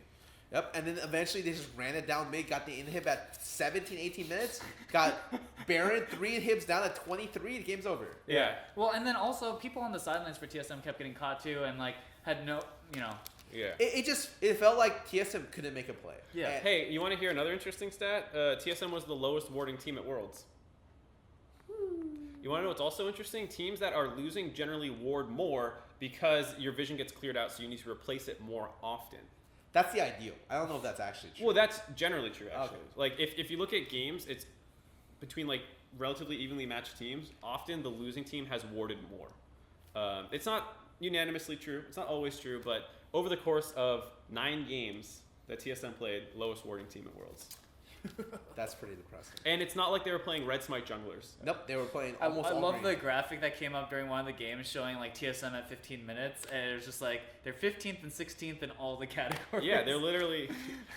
they're just terrible. Okay, if there's any takeaway from this, World League found the power of Caitlyn. Yeah, they found Caitlyn. I don't think TSM's draft, I think, WE's draft was good, and it beat TSM's draft, but I don't think TSM could have seen this one coming easily. Yeah, and TSM could have won this game. It's like, if Rumble doesn't get ahead or Jace doesn't get ahead, those champions are useless, actually. I mean, Rumble's always a little relevant, but he's not going to outperform a Cho, who's even. So, this game is one where it's like, you just had to make a pressure point somewhere else on the map, and they completely failed to do that. So the only pressure point was bot lane. And it's like I'd love to be able to play to TSM strengths. What are TSM strengths? They're team fighting. Usually they team fight around I would say Dragon very well. That's what their strength for a year.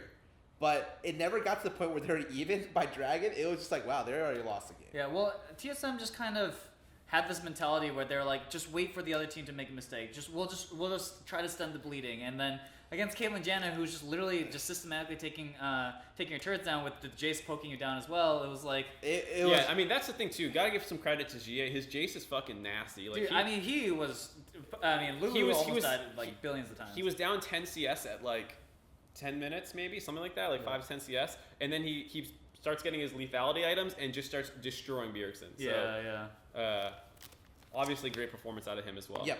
But okay, let's stop talking about this game. Move on to the next game: Flash Wolves versus World Elite, where Flash Wolves doesn't ban Janna Caitlyn. Wow, they got smashed by Janna Caitlyn. Yeah, I mean this game I didn't take notes on again just because it was it was like the same thing. Flash Wolves need to win early to even put up a fight in games, and they got obliterated. And the funniest thing is, they actually played decently well into Janna Caitlyn. Yeah. Aside from the fact that their bottom got a huge CS deficit because they lost the super close 1v1, they had a Shen, they had an idea of where they could turn, so you could see where Flash Wolf made the attempt to fight back. Yeah, and you're just well, at least they did something. Yeah. Yeah, I mean helps with Mountain going around. He has some good games this week. Yeah. But yeah, there's really not too much to say. WE basically runs back a very similar strat, and Mystic is really good. The Chinese AD carries are really good. All of them are so good. Chinese Dodo, best Dodo. As a region, they've always shown that they had some of the best AD carry talents in the world. And then I think 957 played this game really well too. He ran behind mid. Oh, excuse me, Karsa. But 957 ran behind mid this game. Got the mid snowballing after killing him with Cho'Gath. So a little shout out there, but for the most part, really straightforward. Janna Caitlyn won, and then Janna Caitlyn disgustingly won. Mystic is Korean, I know. When we say Chinese, we're talking about the region. Man, Deft was a really good Chinese AD carry.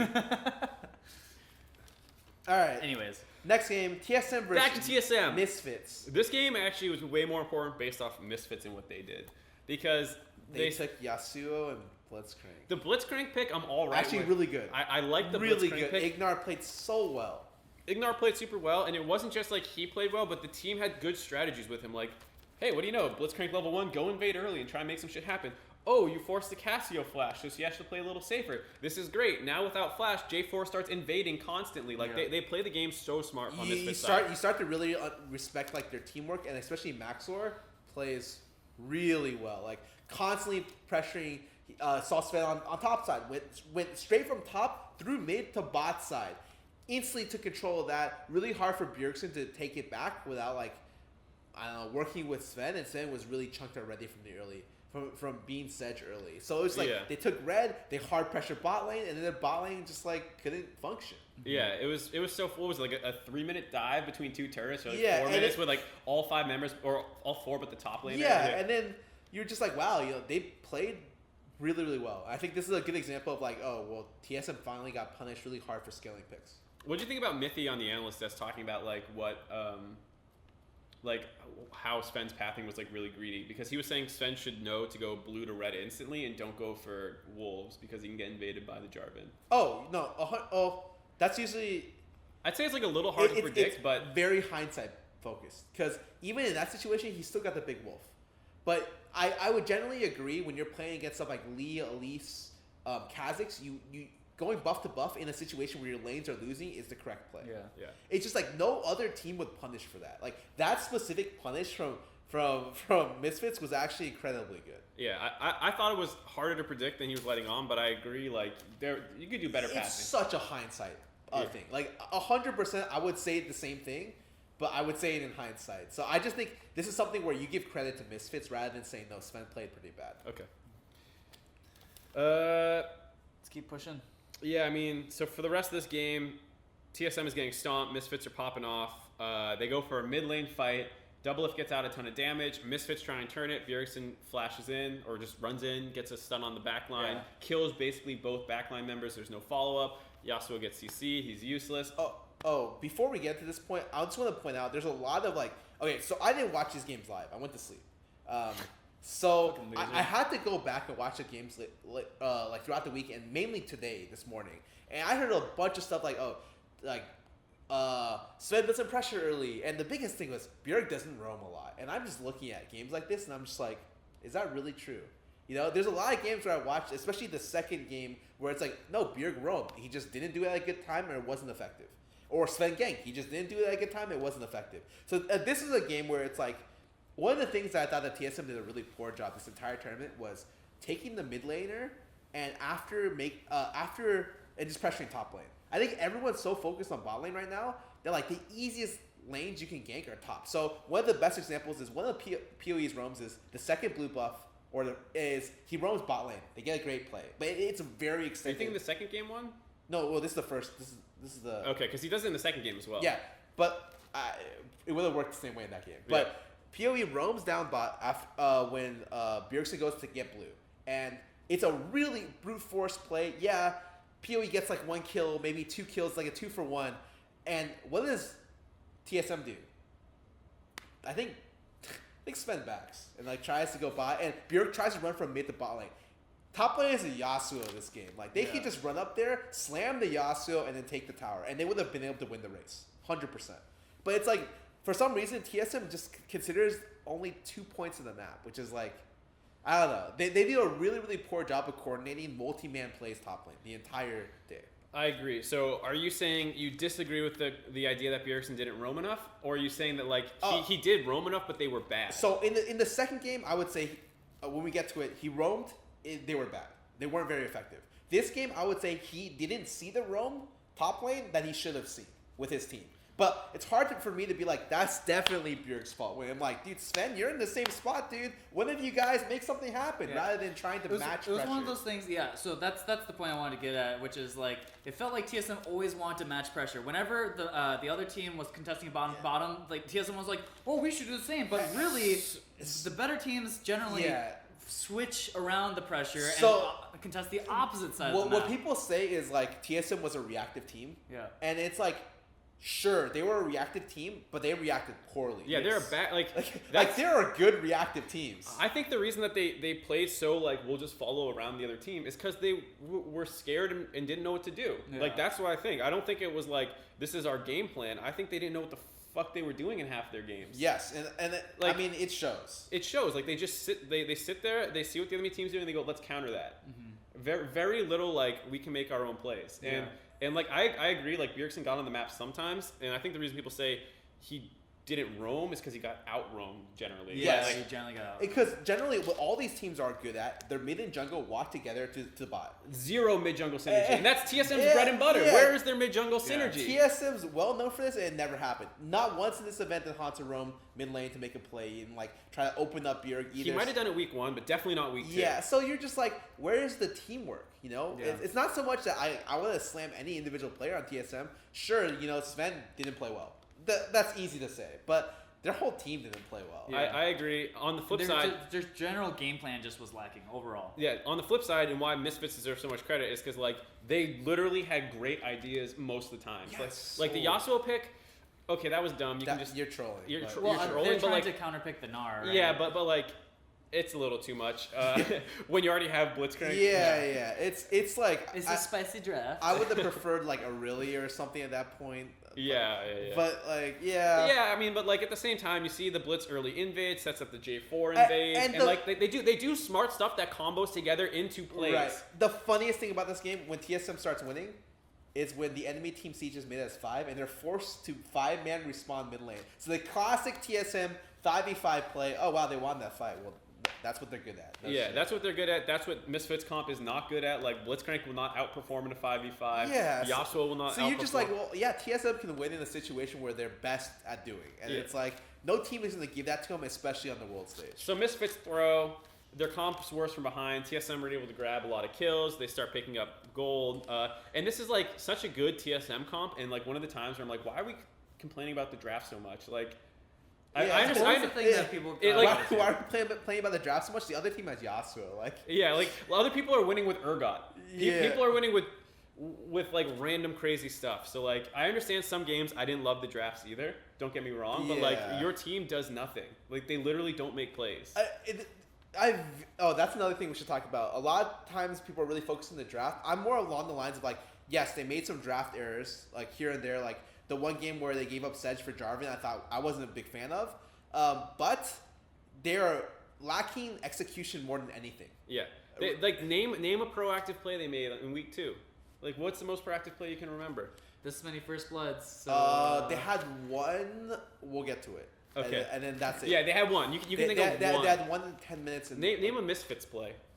All over the place. They have more plays in the first 5 minutes of the game than TSM has in their entire week 2. I'm not even kidding. I'm not even kidding. That's true. Maxlor just off the Wolf invade. The Blitzcrank invade into the Maxlor invade into the bot dive is more plays than TSM made the whole weekend.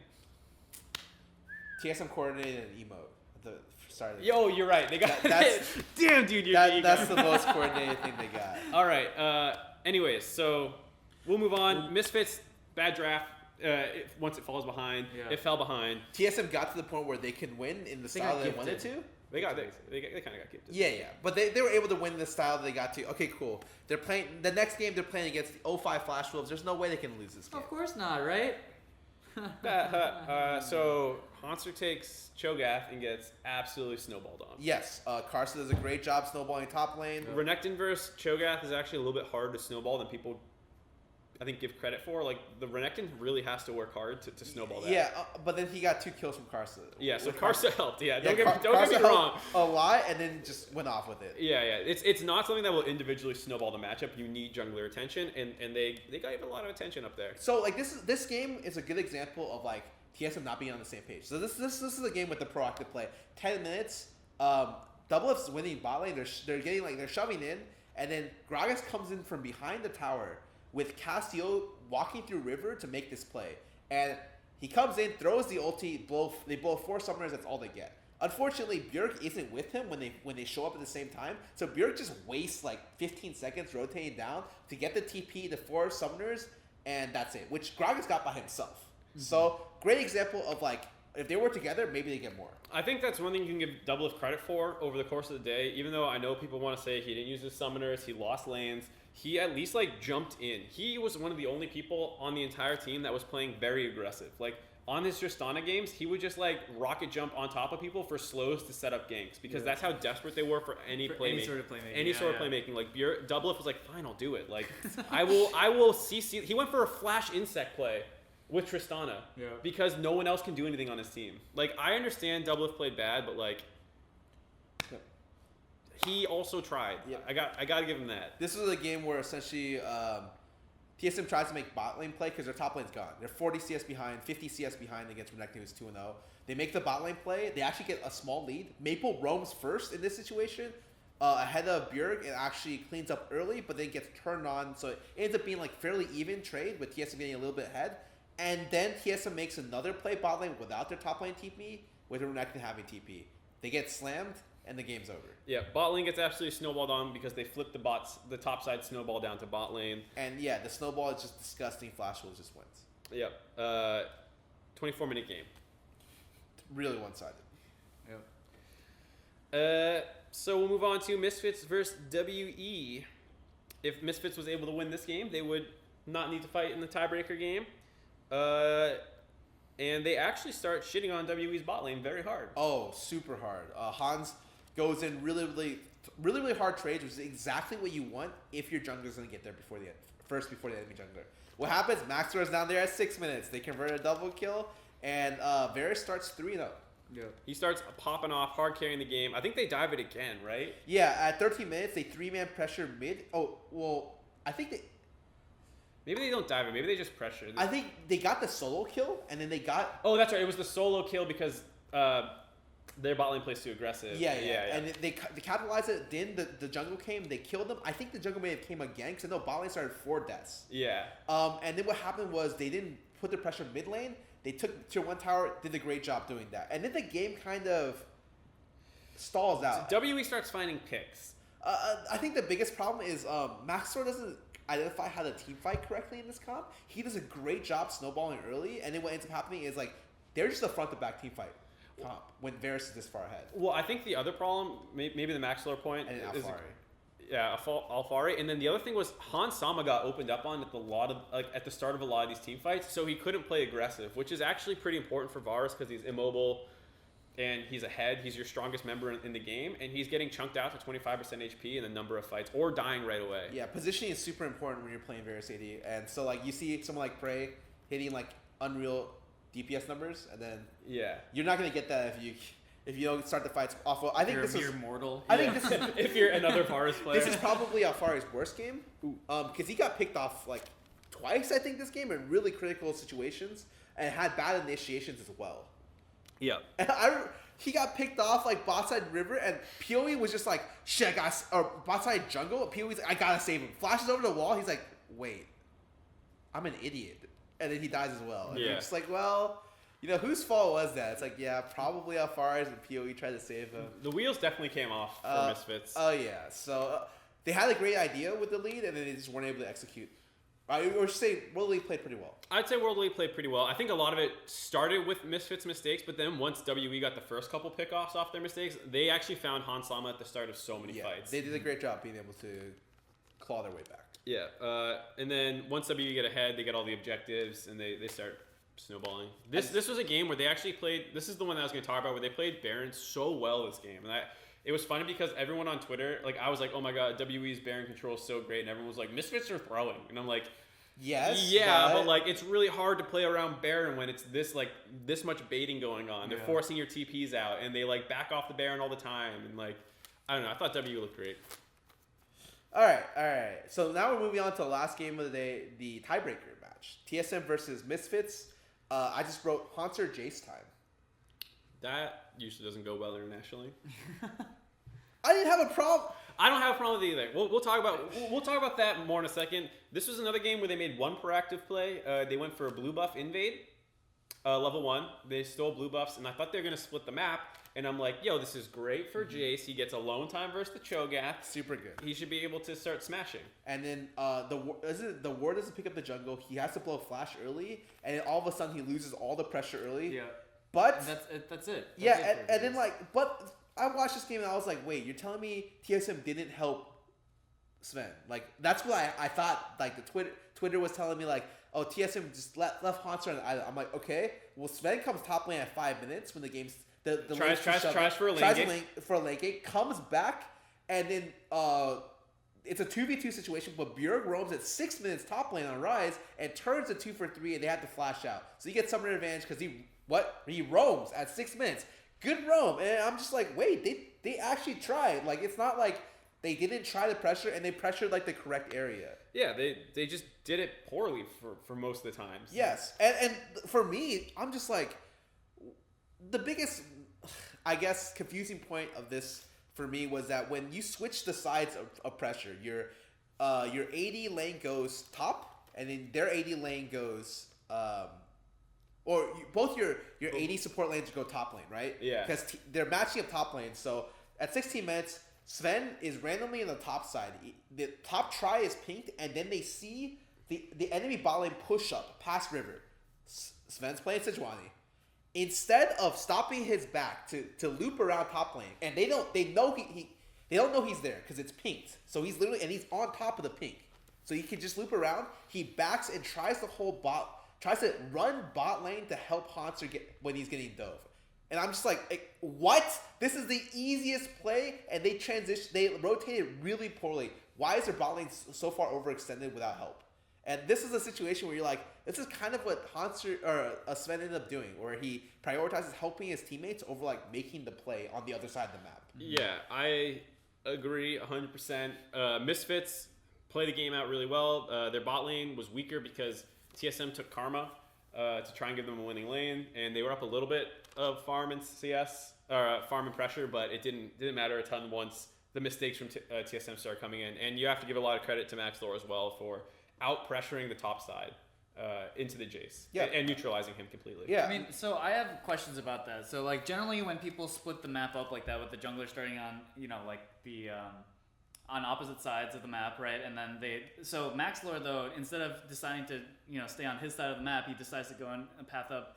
Do you think like, because do you think Sven just didn't realize that was even a possibility and just kind of disrespected the possibility of something like that happening? It wasn't that, right? It was just that the ward from Haunter didn't see the gank. I think it was just like a bad. It was a lane gank, wasn't it, or something? I thought he popped over and then. Oh, maybe it was that one. He ganked twice. One was a lane gank. I have to double check, but I'm pretty sure that like the ward positioning wasn't great, and MaxLore just found like the opening that was very hard to find. The reason this is so good usually for isolating a side lane is not only do you have your jungler and you know their jungler isn't there, so you can play full aggro, but it also allows you to drop your ward later. So you usually drop your ward at like 345 or something, so you have more vision coverage once you start not knowing where the jungler is. So you're ideally protected longer. And the fact that MaxLore's first gank as soon as the jungle stopped being split got a summoner is something that usually doesn't happen. Right. That's what I was gonna say. Is just like it felt like most of the time, instead of people trying to. It seems like most of the time when that setup happens at level 1, the junglers just decide to farm their. They just split Max. This is a situation where like MaxLore just found like a path where almost no path should have been found. Like, he played this game really well, was able to neutralize like this potential bad situation for his top laner, and then found looks the rest of the game and played like essentially way better than Sven. Someone's saying Hanser didn't even ward, and then someone else says his ward drop was between Wolf and Blue. So all I'm saying Twitch chat doesn't know what's going on. He met for sure. I'm pretty positive Hanser messed up his ward, and MaxLore found the path through it. So interesting. But like even with this being said, it just means that Hanser's even. Hanser didn't even die this game till the bot lane died. Yeah, that was like 16 minutes in, right? Yeah, and you're just like, well, what happened in his bot lane died? Well, one, Sven gave up his free top lane look with Sedge to try to go bot lane.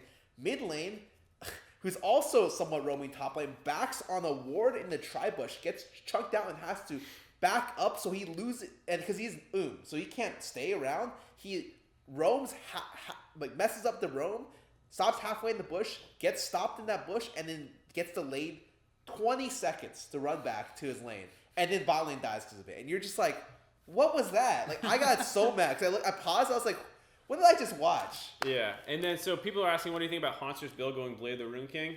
It's necessary. You can't pressure Cho'Gath once he builds armor if you don't have Blade the Rune King, because his sustain is too stupid. Yeah. He will run at you with Righteous Glory, proc the slow, throw his E's at you. You'll hammer form him back, but you'll still be slowed. He'll throw a Rupture at you, and you have to flash it, or you just get chunked out. And then you're low health and you can't fight him. Yeah. You need sustain, so you need Blade the Rune King, and it's good because he health stacks. So it's honestly, I don't like it, but it's like generally because you're supposed to be snowballing through flat armor pen. Against tanks, the most common build is Cleaver Bork. Yeah, you need Bork. He just decided to go the Bork first for sustained reasons, and whatever, reasonable. It's not why they lost, dude. If you want to know why I lost, 16 minutes, watch what mid does, watch what Sven does, and just be like, oh my god. Because you're just like, that's why they lost. It's not because of some random build path by Hanser. Generally, I thought he played the game pretty well until he got 3-man dope bot lane, and then he's playing Jace from behind, so you can't teamfight well. Yeah. Okay. So that's it. Misfits get out. They completely snowball off this play. Like the game's another like sub 30-minute game, I believe. Misfits crush them. And the entire time you're just like, well, MaxLore's playing out of his mind. MaxLore's playing really well. I think Power of Evil got that roam off bottom, right. Like you said. You give a lot of props to them because you look at Misfits and I don't think they're the better mechanical team. But in terms of teamwork, they're the better team. Yeah. By far. I mean, by far. I mean, a bunch of kids on a playground have more team synergy than TSM. I mean that's the thing is like the Fenerbahce comparison. Like statistically, this team played about at Fenerbahce's level in an easier group, you could argue. Mm-hmm. So like Yeah, I don't think anyone would ever say in their right mind Fenerbahce is better players than TSM, but it's a fact that TSM as a team does not function on the international stage. It's happened too many times now. Yeah, I mean, I don't even want to go toward that argument. I just want to say, I would make that argument. I don't want to say, like, I don't want to look too far in the past. You know, they had a different roster at that point. 2016 Worlds was a different roster? Actually, was it the same roster? It's the exact same roster. Okay, well, never mind. MSI had Turtle. I wasn't referencing MSI. Okay. That's why I thought it was a little bit weird. But Yeah. I guess they had Turtle for a little bit. Yeah. But even like a year is a long time to make like different stuff happen. I would say in this situation, because I only really want to talk about this Worlds, TSM had terrible teamwork. Terrible. And a lot of it was just like they weren't at the right places at the right time, and they didn't pressure correctly. It felt like it really. I know this isn't true. I know they prepped. I know they had game plans, but it felt like when the game started, they had no idea what to do. Yeah. At any point. No, I would say they had an idea, and then when stuff went wrong, and it always did. Yeah, they were just like, shit. It felt like all the time they were just 100% in panic mode. They just like didn't know what to do, and so their first instinct was, they made a play down here. I guess we should try to protect. It really just feel like we'll stall till team fights. Yeah, guys. Yeah. We'll just. I have been on those teams like Cursed Season 4 when I was still working with them. We were summer. We had the worst early game in the league, I think. And in scrims, we crushed people. We had like an 80% scrim win rate. You know how scrims don't matter, all that stuff. I agree. Mm-hmm. Because when it came to playing on stage, we played scared. Like everyone was like. Dom was having panic attacks. Like Voy had upset stomach. I had upset stomach all the time. Like all of us just like felt like shit because we were so stressed. And that's how it looks exactly the same when I watch TSM play. Like those games, like pressure got to him. 100%. It looked exactly how it looked to me. Whatever happened, all I'm gonna say is like this is the problem that we saw. Yep. I don't want to say like what caused the problem. Sure. You know? There's no way for us to know. Not 100%. Exactly. Okay. But aside from that. Draft stuff, I just don't even care. I don't care. Yeah, it's like based off of how they played. Are you kidding me? Why were they picking Lulu Karma? Because their bot lane probably would have got rolled if they played GM. Yeah, like I'm not, assume like draft only matters when the teams are closer in skill. For the most part. Did you see my tweet? I tweeted, "What do you think's more important, draft over execution, execution over draft?" And everyone said execution over draft, or not everyone. It was like 50%, 25%, and then 25% said equal. And the big argument everyone made was like, this is too simple. But generally, draft matters more the closer you are in execution. Yes. And that makes a lot more sense. Yeah, of course. When the teams are relatively equal skill, dude, if you had taken out the name tags and you put like them on there, you'd be like, damn, how'd Delta Fox make it to Worlds this year? Like, pretty much, you know? So it's like, you're not in a position to say that the teams are close enough in like teamwork to be able to even say that the draft mattered. Yeah, absolutely. So I think this is a situation where like your draft matters as good as your execution is. And their execution was god awful. I can't think of a draft that you could have gotten to win them a game. I don't know. The only game they won was when Misfits picked a horrible draft. I legit think of something stupid like, okay, well you put Bjerg on Galio, top lanes on... Well, so that's a different topic. I don't know if we want to get into it here, but like what was with all the we want to master all these different playstyles. What happened to J4 Galio? It's still a god tier combination. You guys spam that in summer. Well, it was one of your best comps. Why didn't you play at Worlds? Yeah, they lost so many games learning that comp. Bjergsen Galio was a friggin' meme the first 3 weeks. Yeah. And then they got good at it with Camille and J4. Smash teams. I think it's once they couldn't play Camille, they're just like, oh well, we can't do it. But it's like it still functions. J4 is still a priority pick. It still functions. Yeah. All right. Anyways, whatever. We're done with this group. TLDR. TSM sucks. TSM sucks. Group A, baby. Yeah, Group A. Finally, the saviors. Why my hair will continue to be sandy blonde. I was okay dying. I was ready. I was picking out hair colors. You guys, like, I guess this color looks like. Everyone is already. I was ready for a change. No, I was just like, you know what? What about purple? You know. Maybe that wouldn't be too bad. Maybe we should start another bet just so you guys get your fucking chance to dye your hair, huh? No. Maybe next year. Maybe next year we'll bet on TSM. I need better odds than one. Oh, God. But this is a game where... This is a day where I guess we didn't have to dye our hair. Okay, AHQ versus SKT. First game, Westdoor Fizz. What the fuck? Yeah. Not Westdoor Fizz, that it won. Yeah. This is... Okay, so they had all the pieces of Exodia. So if you're playing an assassin... No, if you're playing an assassin mid and you got Shen you're like God. Hell yeah. Because you're never going to be able to 1v1 the other assassin mid, and you're never going to be able to outsplit push the other assassin in the side lane because Shen exists. And Shen makes all the assassin mirrors very dumb to play. Coming from a person that has played all of them, Shen, it makes assassins viable, essentially. Yeah. Like, more viable in competitive play. And then Mountain snowballed the Fizz. Mountain played super well. He snowballed bot lane, snowballed mid lane.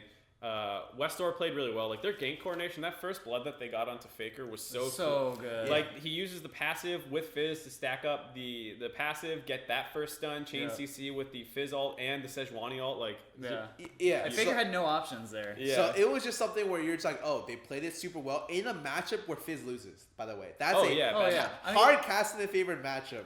Yeah. And it didn't matter because Faker got the counter pick. Yeah, Mountain got the look, and then they snowballed off of it. Very well played. Yeah, super good game out of AHQ, and it puts a ton of question marks around how the rest of the day is going to go, because like SKT looked bad all week one.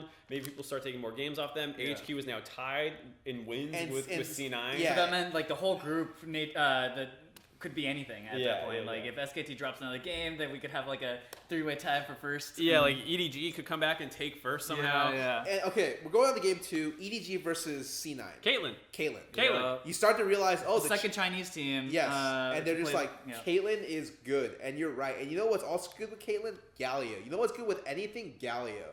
You know what's a good pick? Galio. You know what it combos well with? Jarvan.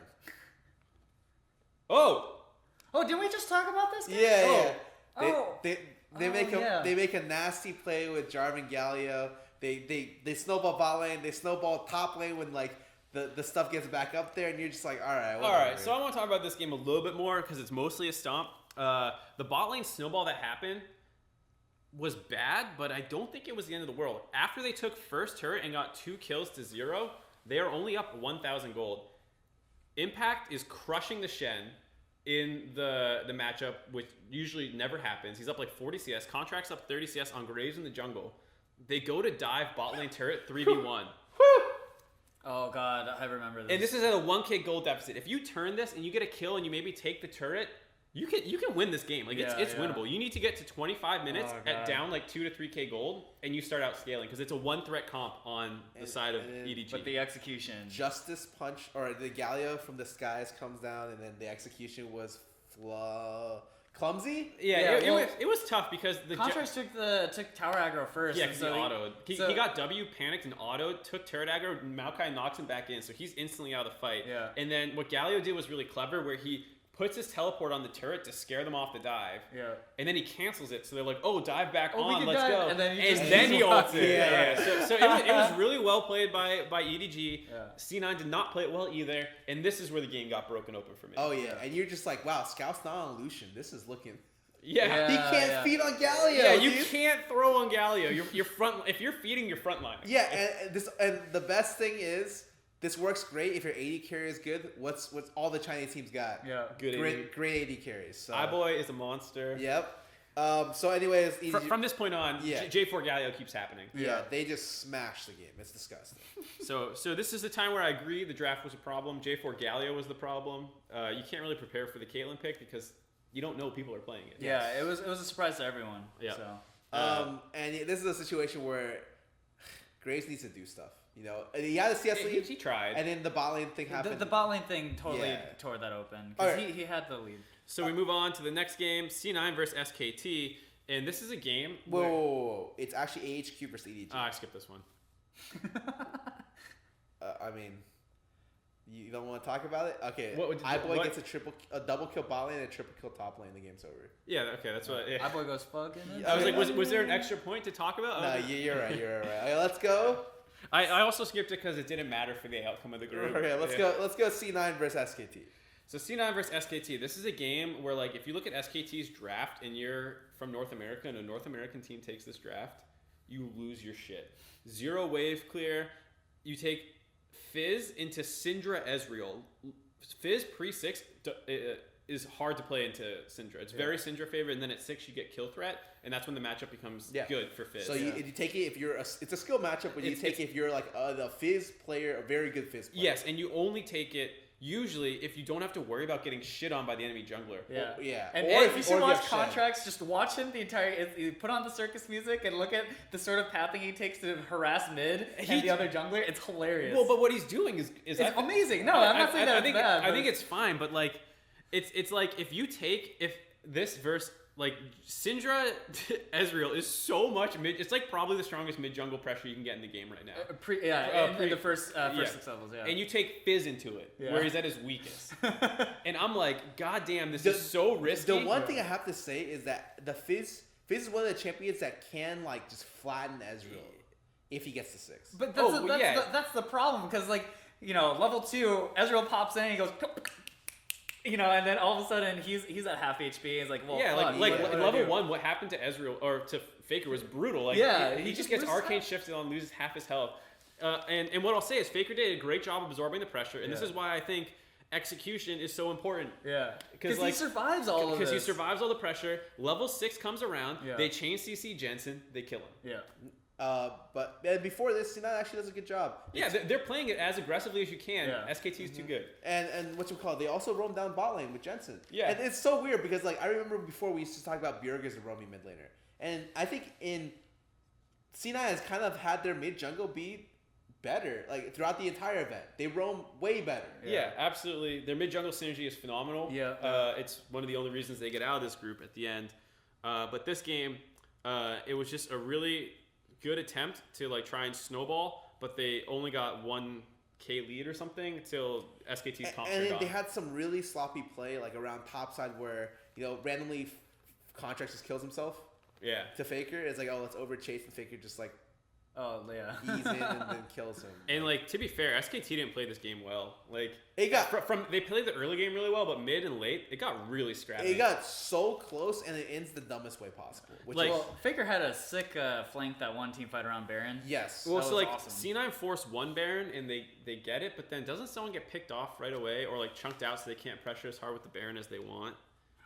I forget. I remember this is like a bunch of dumb things, stuff that you would, like, make fun of the SKT for if they were in a team. A good example is when they're making the mid lane play, and Faker goes to, like, he gets a great ulti onto Contracts, and Contracts ease into his team with the fish. And, like, Twitch is a lane on them. Yeah. If you watch what Faker does, he cues in and he presses Zhonya's. Oh yeah, he just stops going. Because he back fingers his Zhonya's over his proto belt, and then literally the next 5 seconds where he dives in, he doesn't have Zhonya's and he dies. You're just like, I literally thought to myself, if that was an NA mid laner, he would get memed on instantly. But it's Faker. Yeah, it's Faker. So people didn't even mention it. They forgot about it. I'm just like, most people were just laughing about the fact Contracts eat into his team there for the There was so much bad stuff. Like, to be honest, this was a game with so many mistakes. Yeah, and even the way it ended, you're just like, I guess. Yeah, like Jace versus Cho'Gath, no one goes top most of this whole game because it's all about snowballing mid.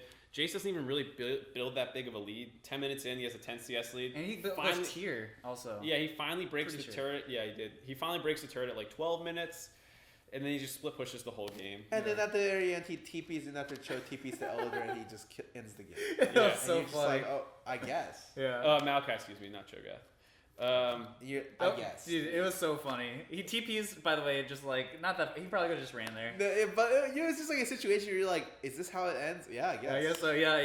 They've got double mountain at this point with Jace, and he just and the tower's dead. And this, just to finalize my thoughts on this game, this is the ultimate, like, why I'm like, if you don't play to your win conditions correctly, you don't deserve to complain about your draft. Yeah. And, like, this is a draft that was very risky. They have no wave clear. They have 3 fragile lanes with Twitch, Jace, and Fizz. And if any one of those lanes can get blown up, fall behind, the enemy team can snowball with a better team 5v5 team comp. Yeah. And C9 still from behind almost forced and won the game by taking that Baron that one time.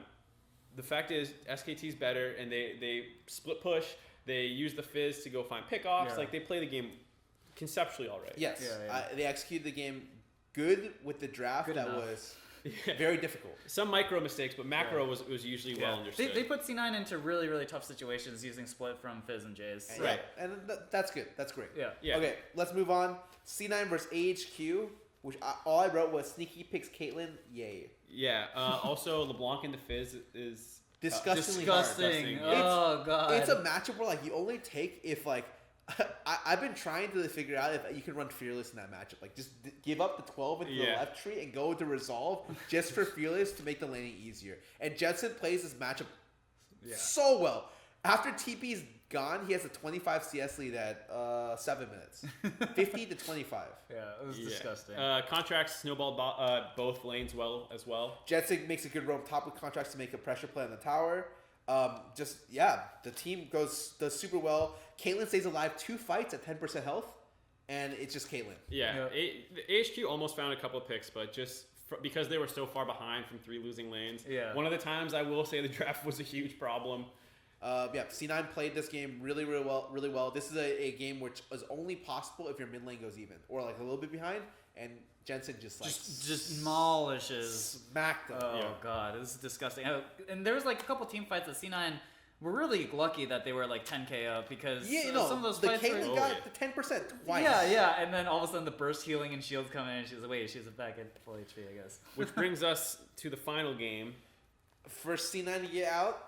EDG versus SKT. We have to trust in SKT to win a game, which is a good position to be in. Surprisingly scary because you're just like, SKT, they look kind of shaky. EDG's been picking it up, so I was kind of worried, but I was so worried because I was like, oh, wait, Scout's playing really well. Yeah, he's not playing Lucian. Yeah, iBoy has. I love that iBoy interview, by the way. CS lead. They do a great job rotating the bot lane to get like the towers around the map. And it's all going good. 30 minutes, 0-6 with they're 6-0 against SKT. They got the bottom inhib. They're going down mid, and they just lose. Well, so they even took the inhib turrets, and I think they even took the inhib once. No, they took the bot lane tower and inhib, and they're going to push down the middle inhib tower and inhib. They already took the tower. This was like they were returning to mid. Oh, okay. Because this was like. You're talking about the fight that turns the game, not because they got repelled out of mid lane. No, I'm talking about the fight where like they get like slammed. Yeah. That was the turret was already down. I'm pretty sure. I want to say one of the big things about this fight is actually that Huni accrued a 100 CS lead, so as a Trundle he gets somewhat frontline for them well enough so that like this fight elongates so that Faker can find a decent. Trundle's weird because with his ultimate he will almost always out tank the enemy frontliner, but he doesn't always like outperform them in the sense where like a Maokai flash W on a backline is a Maokai flash W on the backline. And like he can't do that, but if both front lines are just standing there, he will out tank basically anybody. But in this situation he had an enormous gold lead. That as well. He actually stalled out the fight long enough to where SKT could slowly find advantages in the fight. And then they win the first fight, I think it was by a little bit. And then eventually, they lose Baron, and then SKT runs down mid.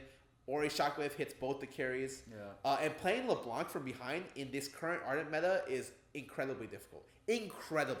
Yeah, he was playing it from ahead for most of the game and doing well, but then once the gold lead caught up, you saw him become completely ineffective. Well, you would see people they both tried to take their mid laner and their top laner turns to try to 1v1 the Trundle and just whatever, but Trundle got just to a point where he was literally destroying everyone. Yep.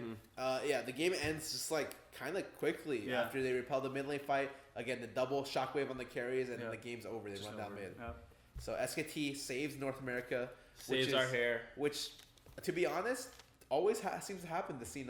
I'm not even going to go ahead and say C9 was the best NA team. No. But I guess they are the best NA team. They are the best NA team, actually.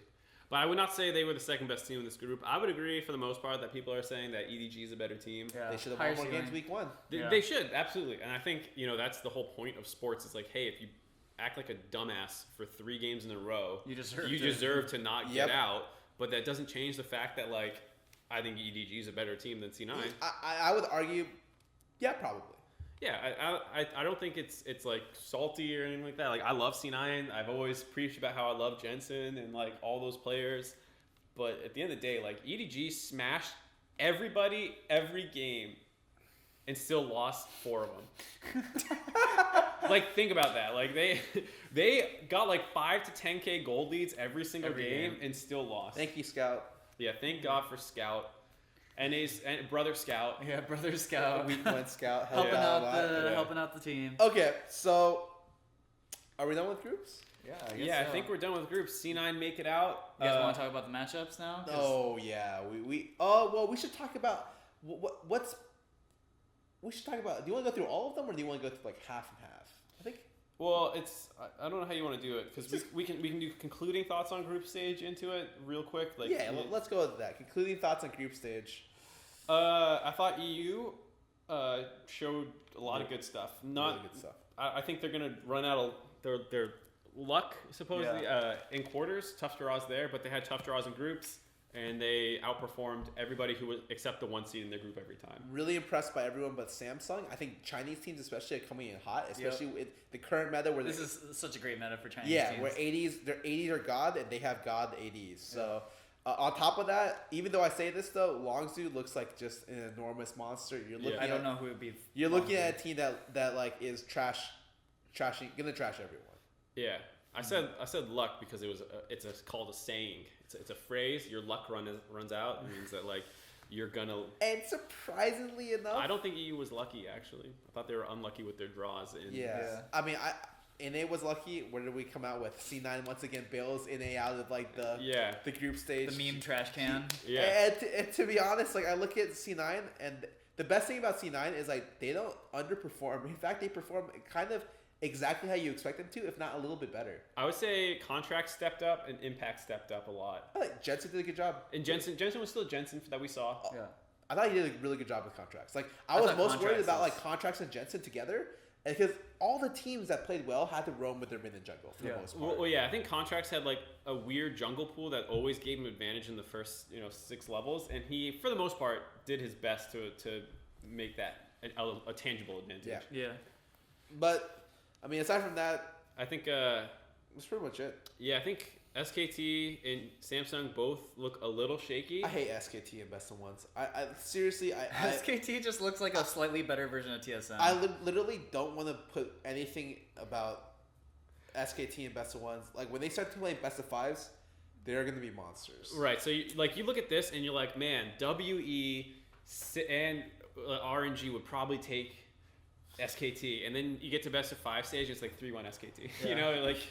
Well, I'm really curious in the next stages what people do against the Caitlyn and stuff, if they just permanently ban her. It's gonna be a permanent ban, or it's gonna be, I think they're gonna go back to the OG pick, which is Varus. Remember the Varus Caitlyn match used to be like just actually decent for Varus. He would go even, and then usually he had the CC. Yeah, in a mid game be more useful. He'd outperform, so you should see some of that, in my opinion. I mean, are you guys ready to jump into the predictions then? Yeah, well, let's go into the matchups. So we have there's LongZhu versus Samsung Galaxy, C9 versus WE, SKT versus Misfits, and then RNG versus. Who are we missing? Fnatic, right? Or is it Fnatic SKT? I forgot. I don't remember. I'll pull it up. All I remember is that C9 got the best possible outcome. Yeah, well, C9 got WE. I know LongZhu Samsung, and I'm pretty sure it's SKT. Okay, yeah, it is Fnatic RNG, and it's SKT Misfits. Okay, I had it right. So let's just go in any order. I don't really care. All right, let's start with LongZhu versus Samsung. LongZhu. 3-0. Yeah, smash. They should smash them. Samsung's early game is not good, and their late game is still worse than LongZhu. They're outperformed in every way by LongZhu. Yeah, just straight up. Okay, moving on. SKT Misfits. I'm sorry, Misfits. So what I'll say is Misfits have a great ability to come up with like good game plans. Yeah. This is actually one of the things that coming into the tournament, the European analysts hyped up the most, was that they always had really good game plans, and that's why they were able to kind of surprise a lot of people in the play-in or the playoffs. And that's why they got second seed in summers, because they actually had great game plans for best of 5s. I thought their game plans in the best of 1s looked great. So I'm looking at this and I'm saying SKT's early game sucks. Generally, I like they could sneak a game. Misfits do crazy shit. Yeah.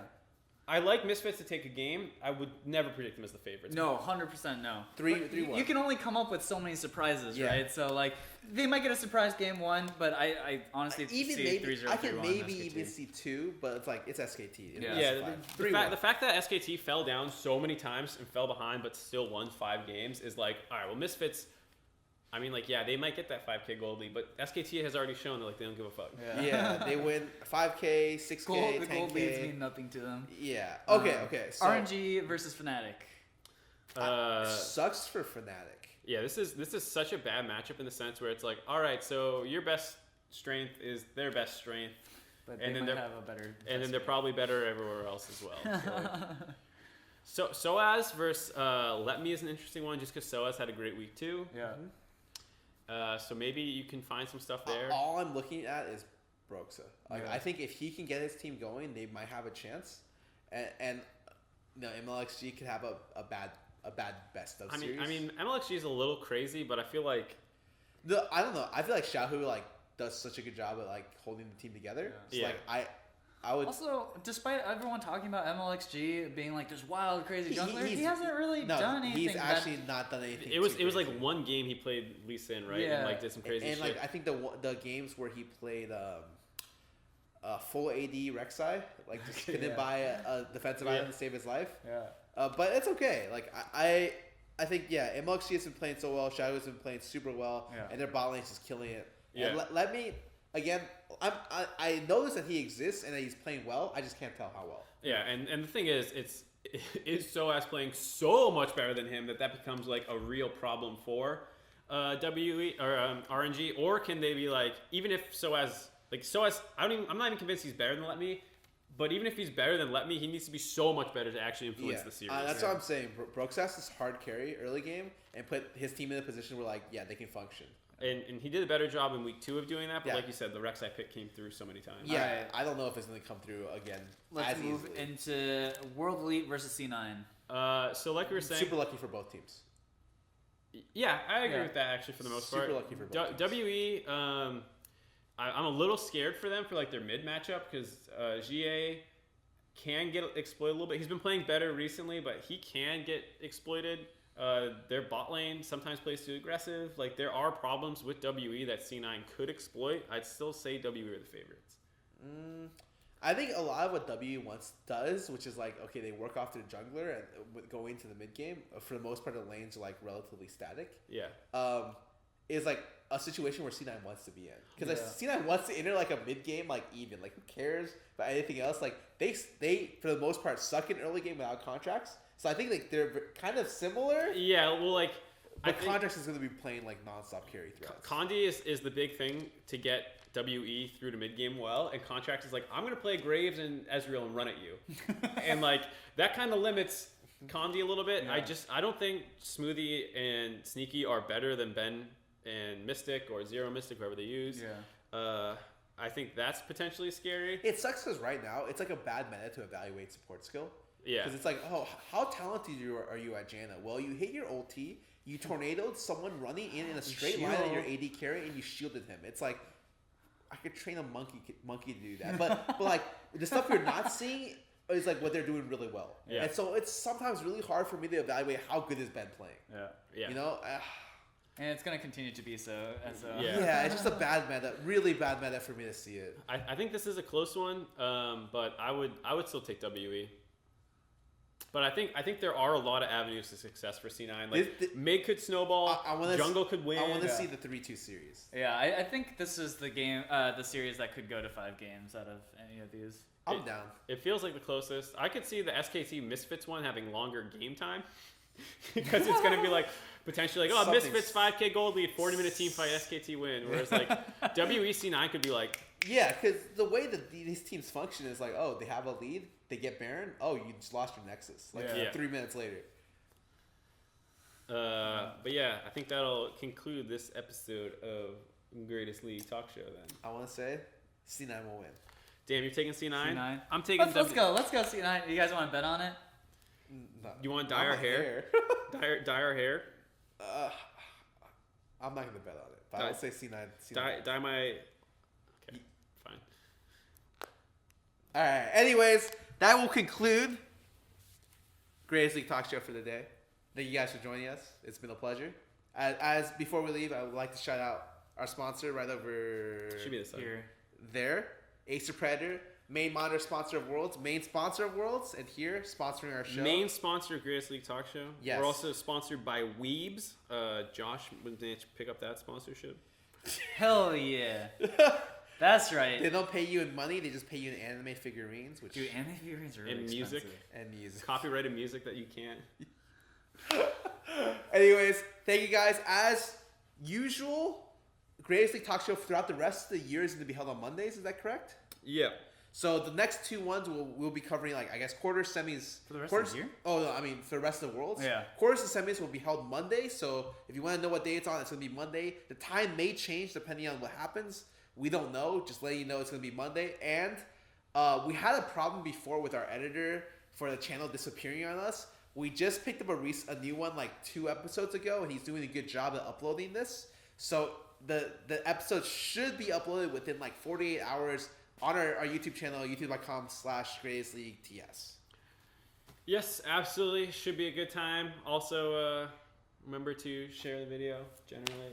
Share, tweet about stuff. Hope you guys enjoyed our chat today, and see you next week. Fed works on offline TV. Yeah, guys. See you guys. It's been nice. Bye-bye.